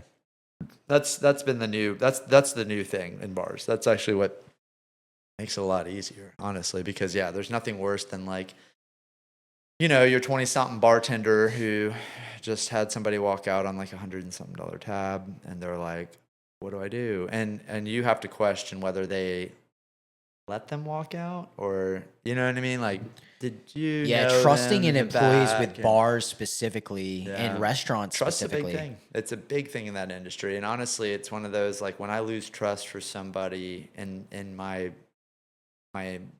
Circle. my circle, I kind of you now are amongst someone who's not your advocate, and the trust is when the trust is gone, it sucks, man. It is one of those things where you're like, you almost don't even want the 2 weeks. You're like, get the fuck out of here. Like, get off my phone, get out of my house, like, and that's the part that sucks is like, cause sometimes it's like, it could be something so simple where it's like, I got a ton of good examples of like we hired a staff member, right? We didn't do a very thorough background check. We did the typical Florida background check, right? Yeah. Our staff felt the need to do a more thorough one. And we had an employee who came in, he worked for us for a lot. He had a couple creepy things. Like, hey, while you're down there, kind of shit, Dude had like charges in Alabama for what's it called? Sodomy. Like, yeah, whoa. Like, when we saw it, we're like, oh my God, we have to fire him immediately. Like, that's the shit that you don't think about. Like, I'm going to own a bar. Like, dude, everybody applies for a bar job. Yeah. I've had homeless people apply for the job. People who are actively not living somewhere. And they're like, they show up, they're like shoving their backpack behind the place. You're like, whoa, hold up. What was the address you gave us? Oh, my parents' house or whatever. You're like, oh my God, like, what are we doing here? Homeless person, Yeah, whoops. So let's go back into this. So when is Slice House going to be opening in Lynn Haven? So we've been going through, how Lynn Haven's such a pleasure to work with. And we're not the ones who have to do it, so it's great. But they said that they got the plans are all drawn up.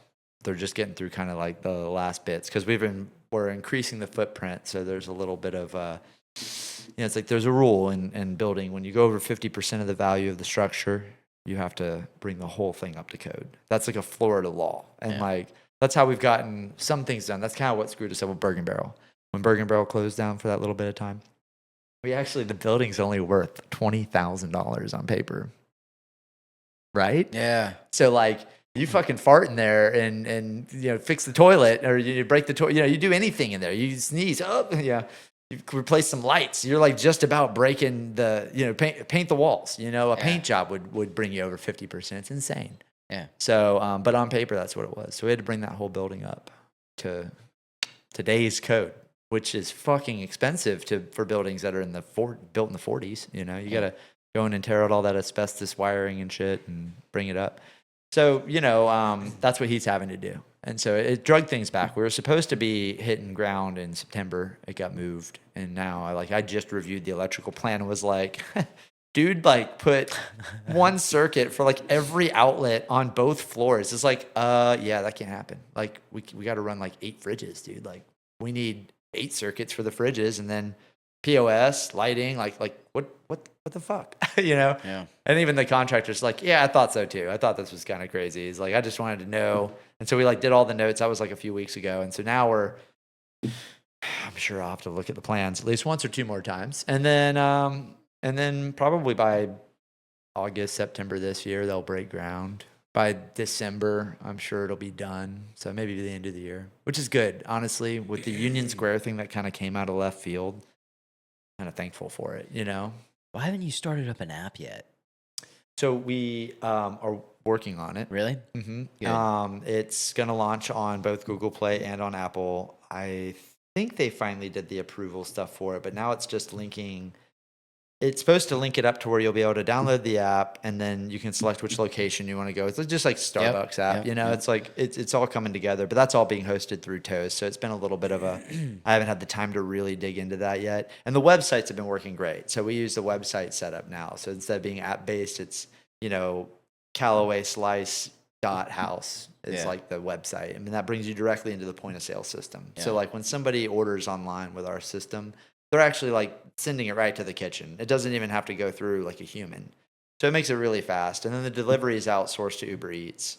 But it's still done through us. So they don't have to get the markups or any of that. They pay a $3 delivery fee. And that's anywhere. I mean, we had a dude order something from downtown to the beach. Yeah. $3. It's pretty cool. If you want wings and pizza delivered, you could have it delivered here. We should try that.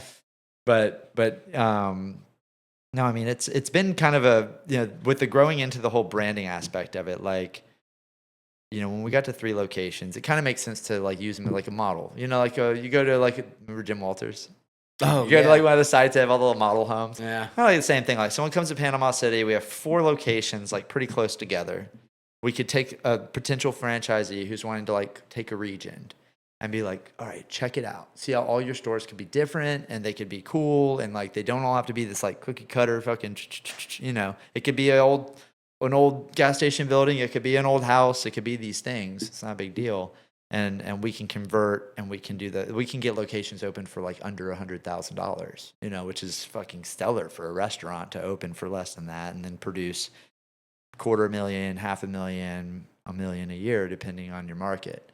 And right now, our Callaway location that just opened, it'll round about $400,000 this year. Nice. And then downtown did $500,000. And then, so we're so close to the slice houses alone. How are you guys doing? Because that location that's right there by Bay, that place has got to blow up during lunchtime. Dude, Kids. yeah, it's the lunch location. St. Andrews is the dinner location.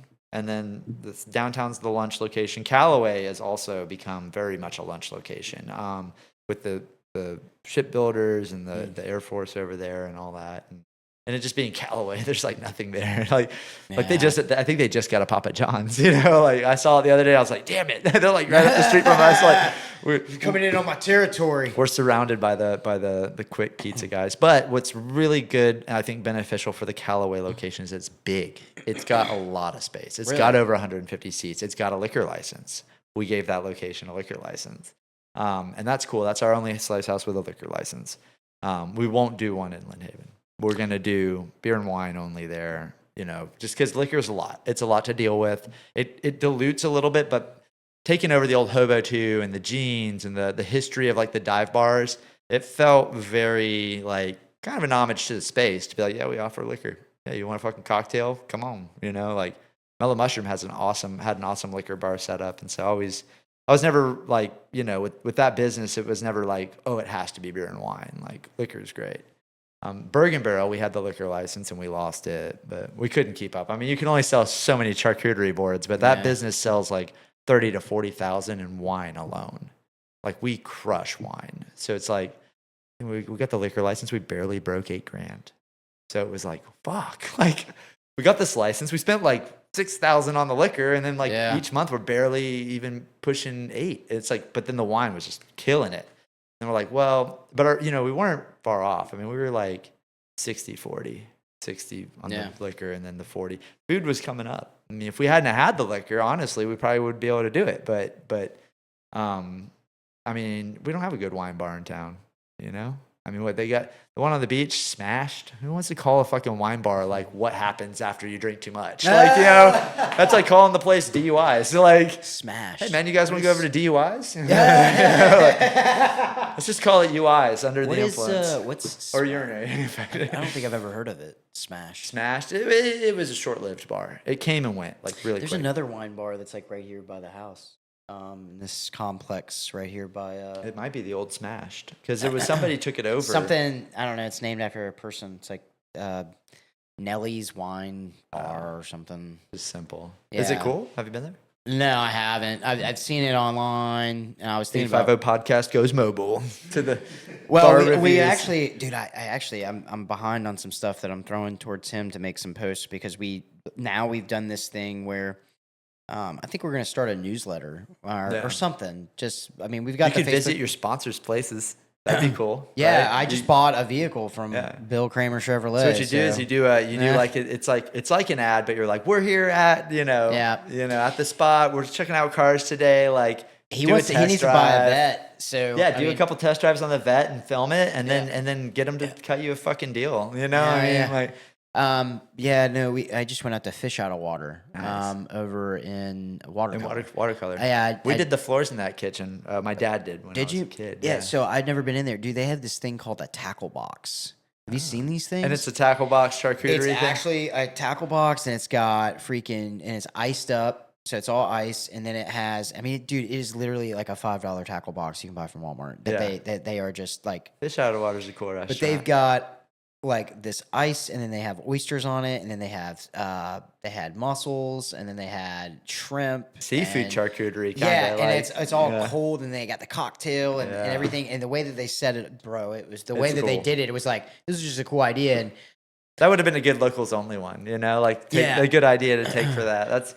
That place was like we were trying to do like Red Bar. It was like 5 really good fucking items. Like just keep it simple, keep it fresh. Yep.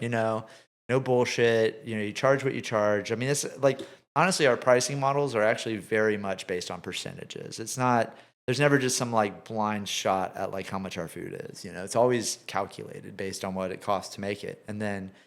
I mean, if a staff member burns it and shit like that, we eat it. I mean, that's what it is. I mean, we don't have like some crazy built-in cost. Like, we expect them to burn 2 of those. Like it's, if they fuck it up, we're losing money. I mean, so the staff have to do their job, and that's the restaurant industry. You go into some of these tourist traps, they're like their pricing is built for them to like the staff to like throw one of them away. It's like what the fuck? Like they're at 15% food costs, and this is seafood. Like that's crazy. Like seafood food costs, you could bring that up to 25%. It's not that bad. I realized how much seafood. Like so, growing up here, oysters, shrimp, whatever. Like we're spoiled as fuck. Dude. We are spoiled Straight because. I went out to Reno, Nevada to go visit my wife's. And you tried to have oysters. Well, they said market price. Yeah. And so it's $3 a head. Well, so I was like, okay, cool, no problem. And it was like half dozen oysters. And I was like, yeah, half dozen oysters was like an appetizer before I had $40. No, worse. Oh shit. Motherfuckers That's Boston. like Boston. $65. $65 for a half. Yeah, I dozen guess oysters in the desert. You got. And I was just like, what the fuck? And what was really, really funny is on the menu it says fresh Gulf oysters, and I'm like, dude, there's no way that they're fucking fresh. We are in the middle of nowhere. You just said the Gulf of Mexico, dude, bro, or Gulf of America. Hey, but at least you got the big oysters. Up in Boston, they have these little things, and it's like I didn't even know oysters could get that small. Like I was like, you can't. I didn't even think you could harvest them when they're that tiny. But the northern oysters are like, they're like, I mean, it's like a thumbnail, man. Those are the ones that they snort. Yeah, no, seriously, like they have snorting. Yeah, there's competitions. Navy guys do it. I gotta watch that shit. Navy guys do it. They'll go into a bar, but there's a specific type of oyster. I can't remember what they're called. But it's like, they will sit there and they will they'll put hot sauce on it and everything, and they'll snort it just like I'm tough. You're an idiot. It's like those it's like the pixie stick kids. Remember that? Yeah. It's like yeah, but yeah, I know what you're talking about. But yeah, when we were out there, and I was like, oh yeah, people do some tough shit. They gotta show off their skill, their abilities. Fucking snorting an oyster, like that's crazy. So yeah, I mean, guys will be bleeding from their nostril. I mean, just like they'll just sit there. They'll have competitions. It's competition, like who can snort them down the fastest, and it's like they're just sitting there like I just like, damn, dude, It's like gotta be the weirdest feeling going through your nasal cavity, and then it's like Down in it your appears throat. past your you feel it, like just drops in. oh my god, and then like you got to think about the anyway. All right, I was gonna say you It's gotta like think the about flavor, like the nastiest Coke drip ever. Man, I just can't get the smell of the ocean out of my fucking face.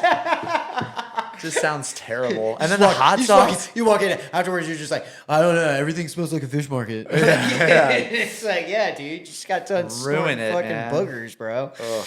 Yeah, dude. But Dude, dude, oysters in the north, not impressive. Coming down, like going up there and being like, that was a $36 tray of like little boogers. Like, come on, dude. I want loogies, motherfucker. I want that big.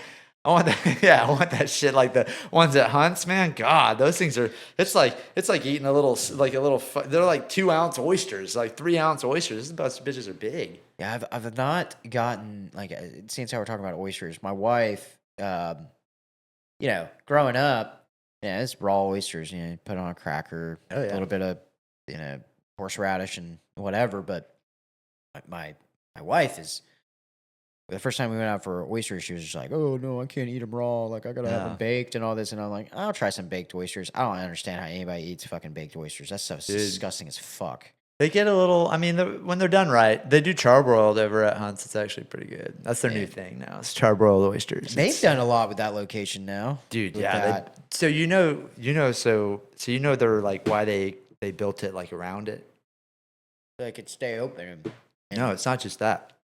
So if you look at how they did it, they encased the old building in order to not break the 50% law that I was talking about earlier. Is that a joke? Or is that No, for it's not a real? joke. It's like for real. It's like why they did it that way.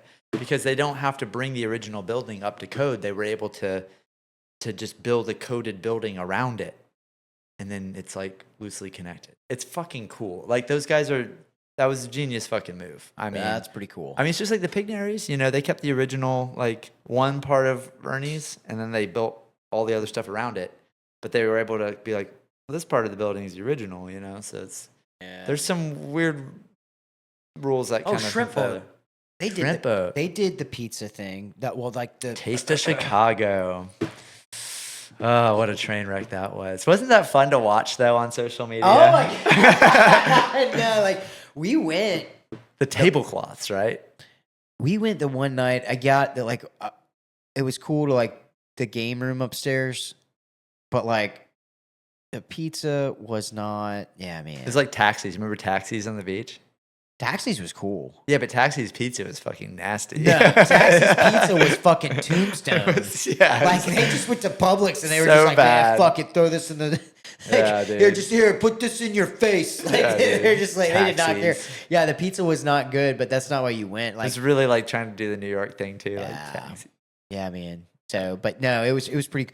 I liked the vibe there, but the Yeah. pizza was shit. But like, no, Taste of Chicago. We ordered like a deep dish. All right, man. The Monday deep You dish. know that I'm half. Like I just am. Like I can't stand spending more. I don't mind spending the money if the value is there. Right. Right. So like, that's the reason why like it doesn't bother me to buy good pizza.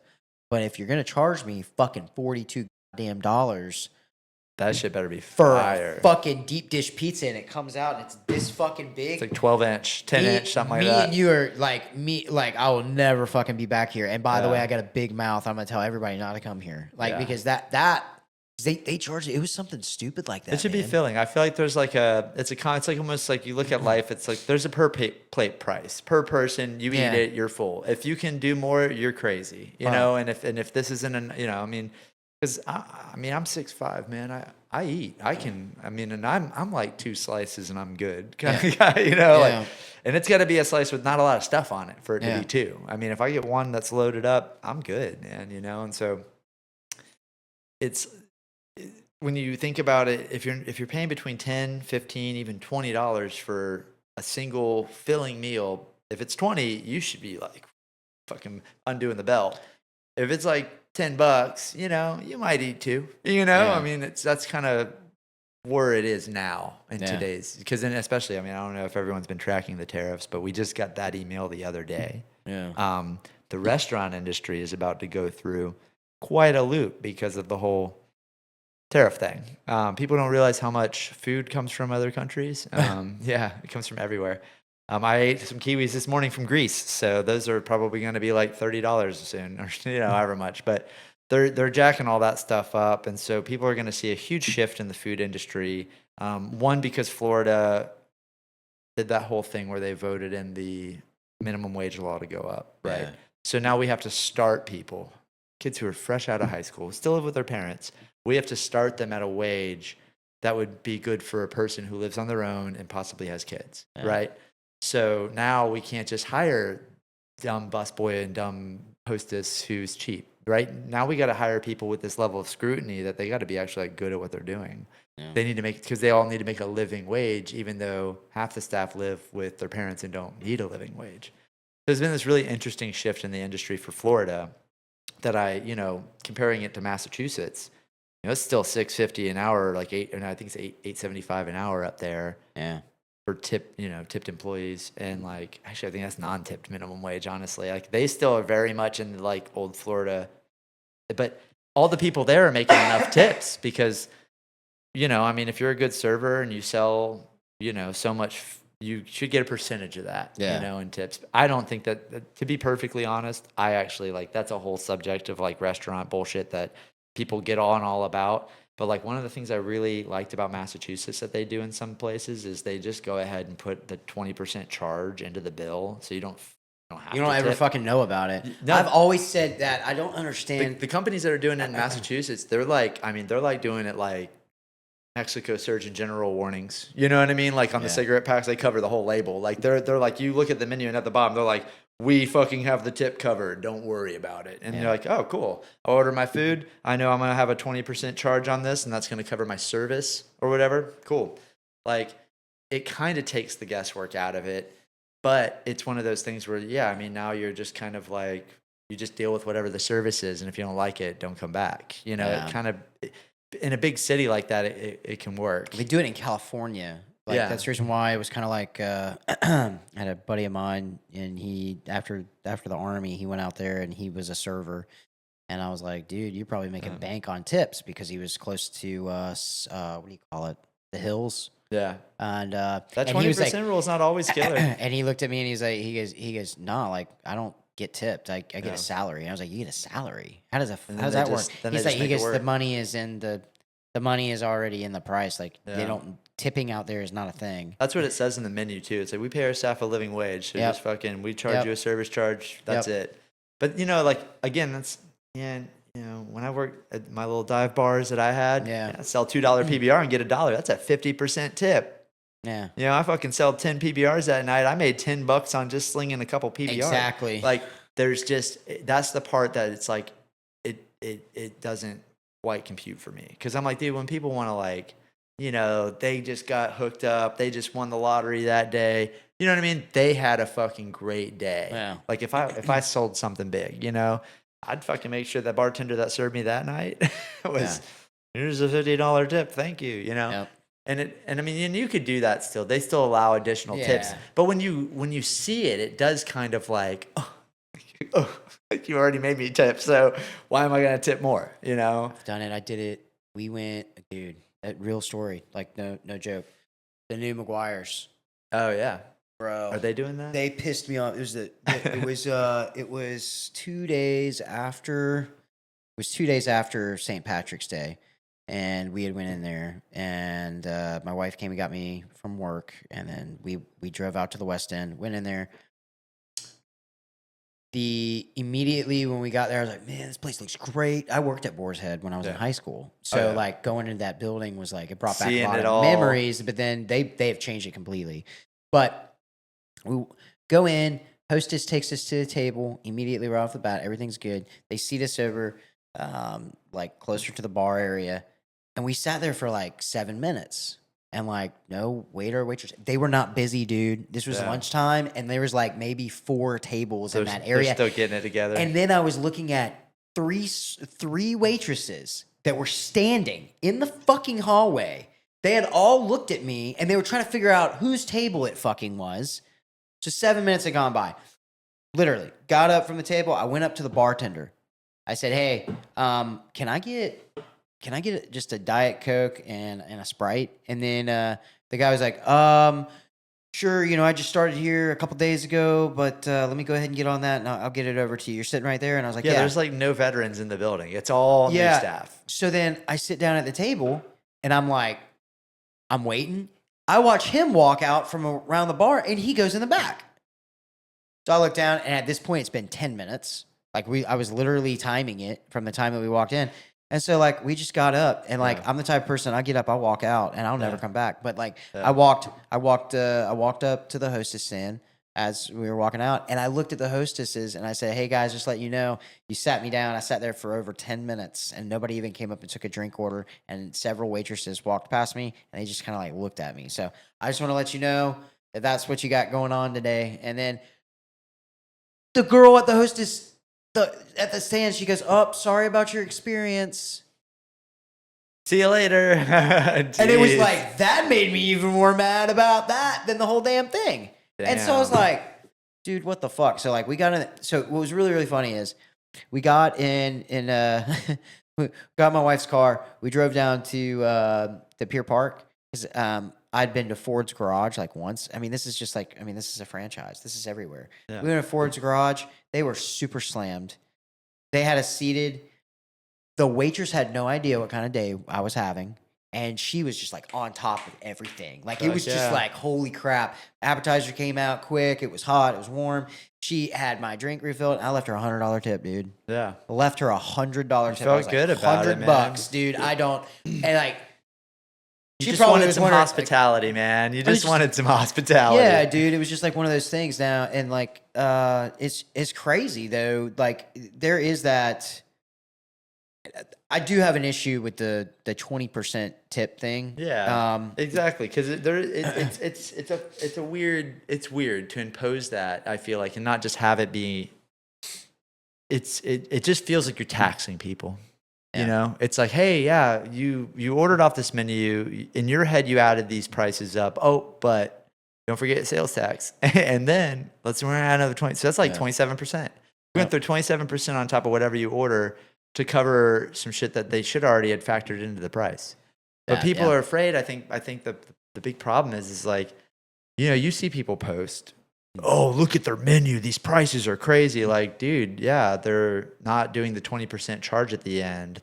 This restaurant might be doing things new and better, They might, I mean, it's weird because we grew up in this tipping concept. Yeah. And then now everyone's like kind of like pushing on it a little bit, and it's kind of, it feels a little strange. Well, like you said, like, again, I'm the type of person that'll go to the bar and I'll order a beer and it's like, oh, this beer is $4.50 or something like that. And then like, I'll tip like $2. Yeah. Every time I go up there. Yeah. And so like that right there, they're making it. But you're paying $6 a beer now. Yeah. But then, I get a bill for, and I know you might not agree with this because I know you're in the food business, but it's like, I get a bill, let's just say, so like oysters, right? We were just talking about oysters. Yeah. Okay. I get a bill for $65 for those oysters. That waitress did not spend any more time carrying those oysters over to my table than she would have if it would have been a fucking cheeseburger. Right. That cost $15. So why should I pay 20% on something where no extra work was done? Hey man, those were valuable oysters she was carrying. Hazard pay, man. Yeah. So like, it's like I base things based off of like, kind of like what I don't base it off of like the price as I do like, all right, if I have it in my head, my son, he's $10 ahead. My daughter, she's $10 ahead. My wife's $20 ahead. I'm $20 ahead. Yeah. I know like that right there, right? So $80. Yeah. I'm gonna leave you 20% of $80 because that's how much time you're gonna spend. Dude, that's on me. accurate too. Honestly, I look at it like $5 ahead. Like, you Oh, know, if really? like me and my wife go out to eat, we're probably going to be $10 tip.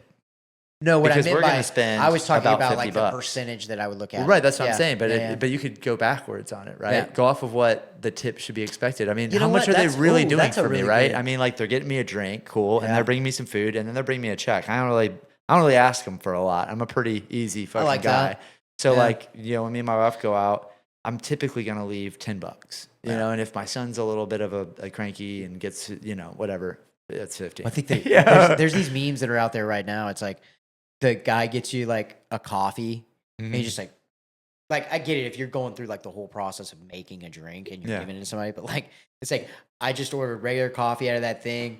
You charged me $4.50 for that, and then you turn this thing around. It's like, all right, tip, and it's like, Oh yeah, or Starbucks says, "Hey, fuck you, dude." You order Like- it. They don't even say that it's a tip. They go, "It's gonna ask you a question," and you're like, Yeah. "Whoa, what fucking questions are Starbucks asking me right now?" And they say it. It's like their prompt. They have to say it that way because I've been to every goddamn Starbucks, even up like all the way up. You know, they all say it that way. It's gonna ask you a question, and I'm like.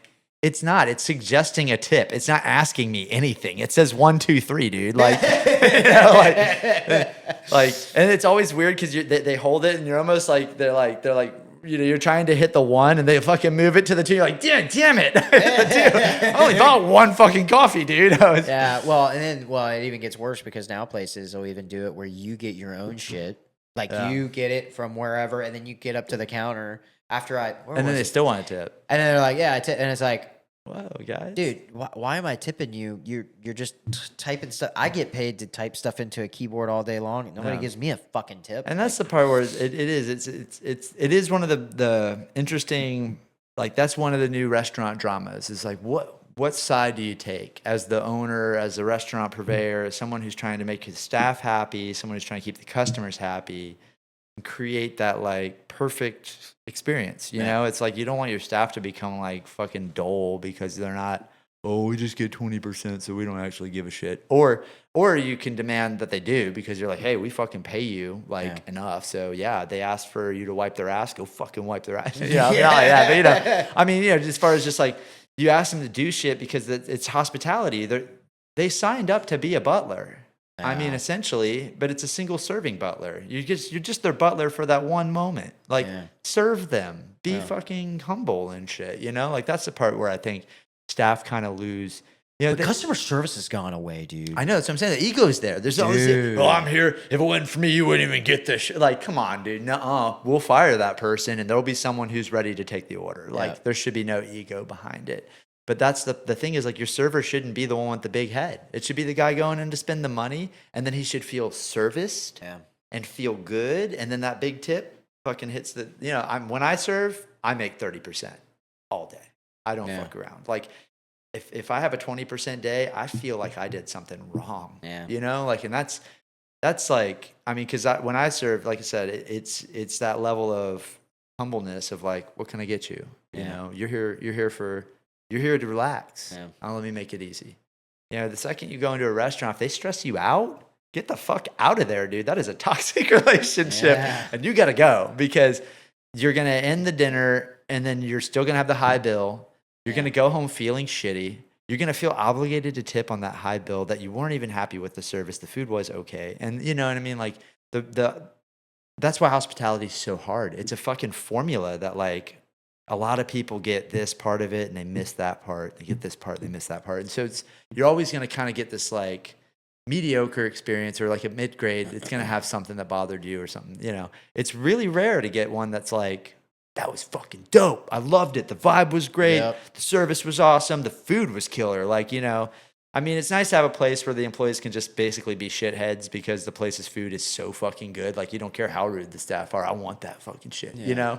That's like how baristas kind of got, you know, and they got real snobby. Hey, welcome to Starbucks. You can't get this shit anywhere else, so, like, I'm going to be an asshole to you about it, right? I mean, it's fucking... I worked in the coffee industry for 5 years. I know all them motherfuckers. And like, it's a level of like, why are you acting like that to the customer, man? Like they're fucking here for the coffee. They could go to the gas station. They could make it at home. Fucking appreciate them, you know? Because as a barista, you're making like $9-10 an hour at the time. That was really good. I mean, back when, you know, your typical server was making $6.50 an hour. It's just that, like, baristas got to, well, like, those you coffee gotta- shops got in, like, political stuff. dude, yeah. That's when I think, like, I mean, listen, it's your business. You can do whatever the hell you want. But, man, dude, once you start getting into politics, it's like, it's like, well, we don't care. You know, this is our views. Like I don't go into a Starbucks because I can't carry, like, I carry a gun everywhere, dude. Yeah. So, like, I can't carry my gun into a freaking Starbucks. So I just don't go into them.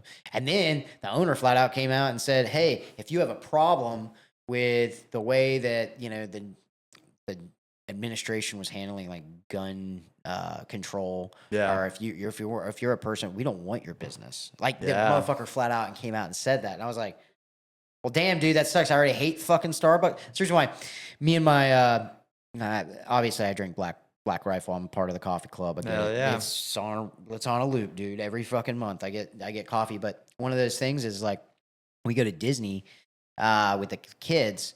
Which is already kind of like, I don't like going to Disney that much anyway, but we go because the kids like it there, man. That's awesome. And listen, man, the Disney that, you know, I fell in love with when I was a kid is not the Disney. I don't look into their political stuff, man, because like, it's kind of stupid too, because people are like, boycott Disney because of gay rights, transgender rights, blah, blah, blah, blah. We don't agree with how the CEO treats that whole thing. And it's like, cool. All right. So you're going to boycott America because fucking Joe Biden was president? Yeah. You sound like a fucking idiot. Did they know the monster that Walt Disney was? I mean, let's get real here. That guy was actually way worse. But my whole point is like, it's like, you're not going to boycott a company. But anyway, I got off topic. Going back to that, whenever we go to Disney, I mean, Starbucks is kind of like all over the thing, that and Joffrey's. But like, it's, you know, go down Main Street, USA. I mean, there, right there, Starbucks, and I would always go in there. And then after that, I was like, well, I guess I'm not going in there anymore. Starbucks is on the airplanes. They're everywhere, man. Dude, they are, man. I mean, they're worse than McDonald's. I mean, if you can get on a plane and they're like, here's a Happy Meal, you know, like that's like the equivalent, because like every Delta flight is, you get a Starbucks coffee, you know. And they're the big boys, you know. They're killing it. You know who is freaking insane, and everybody knows, but it's Coca-Cola. Oh yeah. Bro. We work with Coke. The year before last, I had to go out of the country for some work, and I was in a rough place. Like, I was in a weird place, and like worse than third world country stuff. And I was like, I'm sure as shit, man. There was like a Coca-Cola that was there. They're like, everywhere, and I'm like, how did they get here? Dude, because like, in order for me to get to the spot where I was at, it was very, very the middle of fucking nowhere. People see the Mexican Coke bottles here and all, and they're like, oh, they're Mexican Cokes. Like, if you do them in Mexico, you actually can get a bottle that's like from the 80s. Like, because they actually recycle, they actually reuse the bottles. They turn them in and all that. So you get a bottle and you're like, damn, this is like so old, like the print's all faded out on it and shit, but it's, you know, it's like a brand new There was Coke. a movie called Strange Brew with freaking Rick Rick Moranis. Moranis. Yeah. You remember though the scene where they were like trying to get beer and they were gathering up all the bottles to take it to the I don't remember that movie. They take the I remember bottles the movie, to the but beer not, you know. to the beer place to recycle the bottles. Yeah, and they get the 5 cents. and you get off you get a percentage off or whatever off of your new case of beer. So it's That's like, how they do it up north, man. why don't we do that? Like, I'm like, Florida that is the fucking does it. smartest fucking thing to do in the world. And it would save companies money. It's gonna there's a little bit of a recycle cost to it. You know, there's what I was gonna say, I mean, but it's okay. Yeah, you're probably right. The cost of recycling is why they don't. I mean, honestly, it's like because of how as labor gets more expensive, the cost of recycling things starts to become like, you know. If you're taking it to the same company though, and this is a bottle that I got from your it's having to sanitize it and get it. So the sanitizing is going to be more expensive than because a brand new bottle is like, it came off a heat line. It's hot. It's sanitized. It's never had any bacteria in it, right? then you have this used bottle. You don't know what the fuck it's been through. So it's got to go through a very rigorous sanitation before it can hold a safe food product again, you know? So you think about like the chemical that's going to go behind that. And you know, the cost of recycling, it outweighs the good. My pizza was done 24 minutes ago, bro. Damn, that shit's going to get fucking soggy in that box. Oh, no. Do you have anything else that you want to talk about? Because I got to go get my pizza. Well, you know, so the biggest interesting thing I think with our company right now is the franchising aspect. We've never done it before. I've owned a bunch of different companies and I've started a lot of small names, and none of them have ever become a national brand. Yeah. Slice House, by the end of the summer, will be a national brand because it's in 2 different states. I file. Actually, we are now currently a national brand because I filed the LLC in Massachusetts. Like we're live, you know. The store's not open yet, so right now we're a business that's not opened yet as a national brand. But the franchising side of it's been really interesting. I didn't think it would be as hard as it is, but also not as easy. You know, it's like it seems. I thought it would be a lot crazier, but it's just about having that really good copyable idea. You know, like that idea that can resonate. And the move to Massachusetts has been kind of like that. Been insanely challenging, but at the same time, it's been one of these like it's given me a lot of new energy because. You know, it's like the cold plunge, man. You know, if you stay in your comfort zone too, you won't grow. You know, you won't put pressure on yourself. You'll never grow. You know, like diamonds aren't made without pressure. You know, but that's a simple thing everybody says. But that's a true statement. The true statement is like when you go to the gym, you work out, you put your body under pressure, your muscles grow to handle it. You know, if you don't put yourself in that position, the pressures you're dealing with the shit talkers, you know, like I've got tons of haters. Fuck them. You know what I mean? All those motherfuckers can go kick rocks, you know, because that's why they're so mad.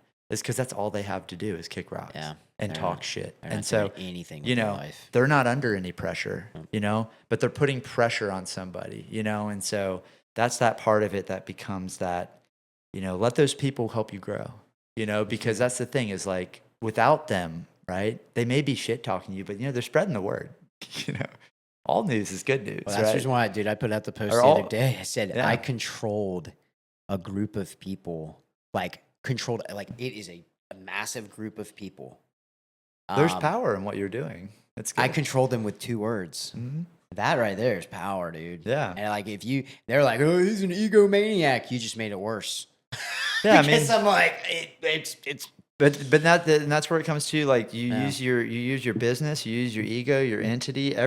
Those are now your assets, and you use those to your advantage. You help your community with them. You help people with it. I mean, not just yourself, but the people around you. I mean, Kendall, you know, your team. You're a team. Yeah. And then as you build, and you have another person, and you know, you got Alex involved now. That's another person who's part of the dynamic, who's now going to be part of this brand and this entity, this entourage, you know.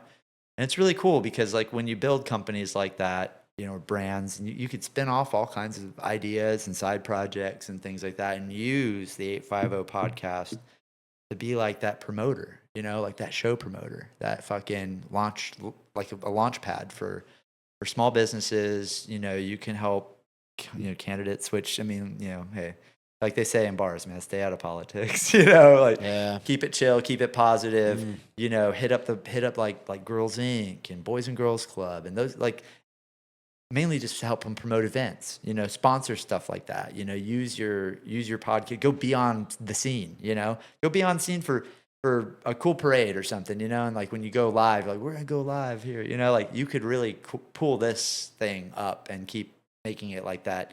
All around the 850, you're covering shit in the county. You know, anyone's opening a cool new business, any new musician that's coming up, you're helping them launch off your pad. That's cool. You know, that's like the part of, you know, like that was where the venues we had, that was kind of what we were for bands. You know, it was like creating a spot for a band to showcase their talent and what they're doing, you know, and that's, it takes a lot of sacrifice, you know, to do that. It really does. You guys have put up a lot, and it sucks. I know the feeling of somebody coming in and being like, "Oh yeah, that just got handed to you." Like, fuck them, dude. They don't know what it takes. And unfortunately, we can't be the teachers for those people. That just becomes a distraction for us. You got to fucking put the blinders on and leave the motherfuckers in your fucking peripherals. Let them stay over there where they focus your vision. And that's a big part of like dealing with haters, man. You don't deal with them. Ignore the motherfuckers. Let them or hit them head on. Ask them what their fucking problem is. Be like, yo, bro, message them directly. What's your fucking problem? Yeah. And then they throw it out there and he threatened me. Oh, Right. dude, I had the douchebag real estate agent. I can't remember his name. I can't another remember. hater story. Yeah, I can't remember the But dude's name. I know what you're talking about. But yeah, it's how you walk through the fire. It's people are gonna try to burn you. And you can make yourself fireproof though by carrying it with grace and being like, whatever, dude. Like it's one of those things where as long as you focus on your supporters and not your haters, your supporters are the ones that have your back, and you make sure they're happy. Those are the ones that you care about. They're always gonna be haters everywhere. Every time you step past a checkpoint or past a milestone in your business while you grow, you're gonna gain that many more haters. Yeah, and it sucks because you don't even know who the fuck they are. Oh, dude, They I don't just lost a friend. Yeah. I just literally lost a friend because of it, and they're like I don't understand. Like, why are you like why would you throw away our friendship because I commented on this, and it's like because you're supposed to be my friend. You're not supposed to be associated with someone who is trying to break me down. Right. Like even regardless of what your opinion is, your loyalty to me as a friend it should come first, and you didn't think about that, so fuck you. Yeah. Like, I'm done. See ya.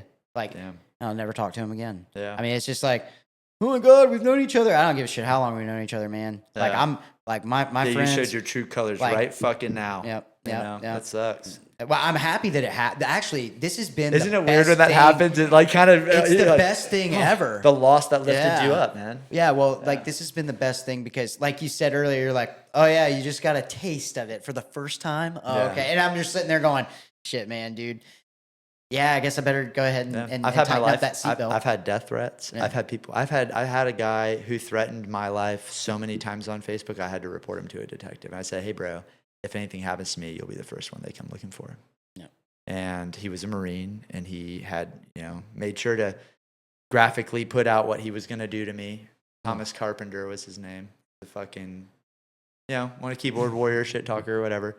He didn't do nothing, but he felt that because something happened to somebody else that he was going to go play mercenary or something. But that's not the first death threat. I've looked down the barrel of a gun before, so I'm not really that afraid. I mean, I have my own, past of, yeah, dude. It's on Bay County Press. You can look it up. I mean, I have marijuana drug charges and stuff. I used to deal weed, and so I can say it because I already dealt with it. And so, those are some of the first things I learned about sales. And, I was young and I didn't have any other way to make money when I was, I grew up in not a super privileged family. So, I come up with ways to make money. And that's like someone trying to rob you over like $250 worth of weed, they act like they're going to take your life. You look down the gun, you go, nah, you're not going to do that. Like, yeah, fucking slam the door in their face. That was one of the scariest moments in my life, was looking down the barrel of a gun. And then when I got busted, I looked down the barrel of like 14 guns, and it was police officers. And so it was like, wow, that was even worse. Not doing that anymore. So I quit after that. I was not fucking around with that. But that was after I got out of all that bullshit. I was on probation to open my first business. Yeah. Yep. My probation officer loved me. He was like, "Damn, you're killing it." Well, I think you always have to take something negative and you have to turn it into a positive. That's something that's something that normal people can do. That's something I learned when I was in the military. That's the reason why I'm gonna take that text message, and that text message is now on a T-shirt. Yeah, I'm gonna make money off of it. Dude, it's like Juan Taco, man. He's got the bad reviews. Yeah, I fucking love him, what dude. What is it? Eat a dick, Jerry. Dude, yeah, eat a dick, Jerry. Yes, dude, there was one. That. He just did one today. I fucking love him, dude. He's so fucking funny, and he does stand up. And he did one today. Some guy was like left a bad review talking about how they went in there and, you can't have wet customers in or whatever. And he goes, you came in dripping fucking wet and left puddles all over my restaurant. Fuck you, dude. Like, he just called him out. It got like 300 reacts to like it was so, how can a business owner talk to a customer like this? Fuck yeah, and dude. it's just like, he's like, hey, don't fucking come here and eat. Yeah. It's like, dude, we have more people than we need. Get out of here. And it's great. I love watching like him. Remember Just the Cook? Remember Ernie Hall? Oh, yeah. I loved him, man. I loved That I loved dude how was cool. He was a Marine Yeah. machine. He was a 0311. Yeah. I had a conversation with him. Yeah, that dude's cool. I love Ernie Hall. Me and him we still connect and stuff. But yeah, it was a bummer when his boat went away, man. I loved that boat. You know, our crab cake recipe is his crab cake recipe. Oh, For yeah? the pizza, yeah. He gave that to us. Ooh. Yeah. Little secret taste, you know. Just some old Just the Cook OG, you know. Oh. Yeah. Well, Phil, man, thank you for coming on. Hell yeah. Dude, I'm super stoked about Slice House in Lynn Haven. I think most of the places that well, all of them, dude, they've all been phenomenal. Thank you. And I appreciate the words of encouragement to help me keep going, man, because, it's been it was rough for a couple days, but now it's kind of like, Dude, it's an ego hit, man. And like I said, I've been hated by the best. And like when we got the post on Union Square was like, fucking stay home, you red state fucks or some shit.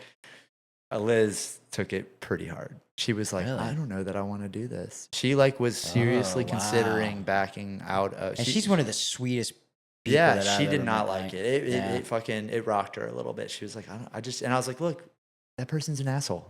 Yeah, so what? That's one guy. You're The gonna world let is one. full of them. Yeah, you're gonna let one person. It's like, look at all the people who are excited about us. Like, Yeah. you know, like forget the motherfuckers. You know, like Yeah. if you let them get in your head, you let them win, dude. Like, don't let them motherfuckers win. Don't let them take you down with a couple of stupid words. Like, No.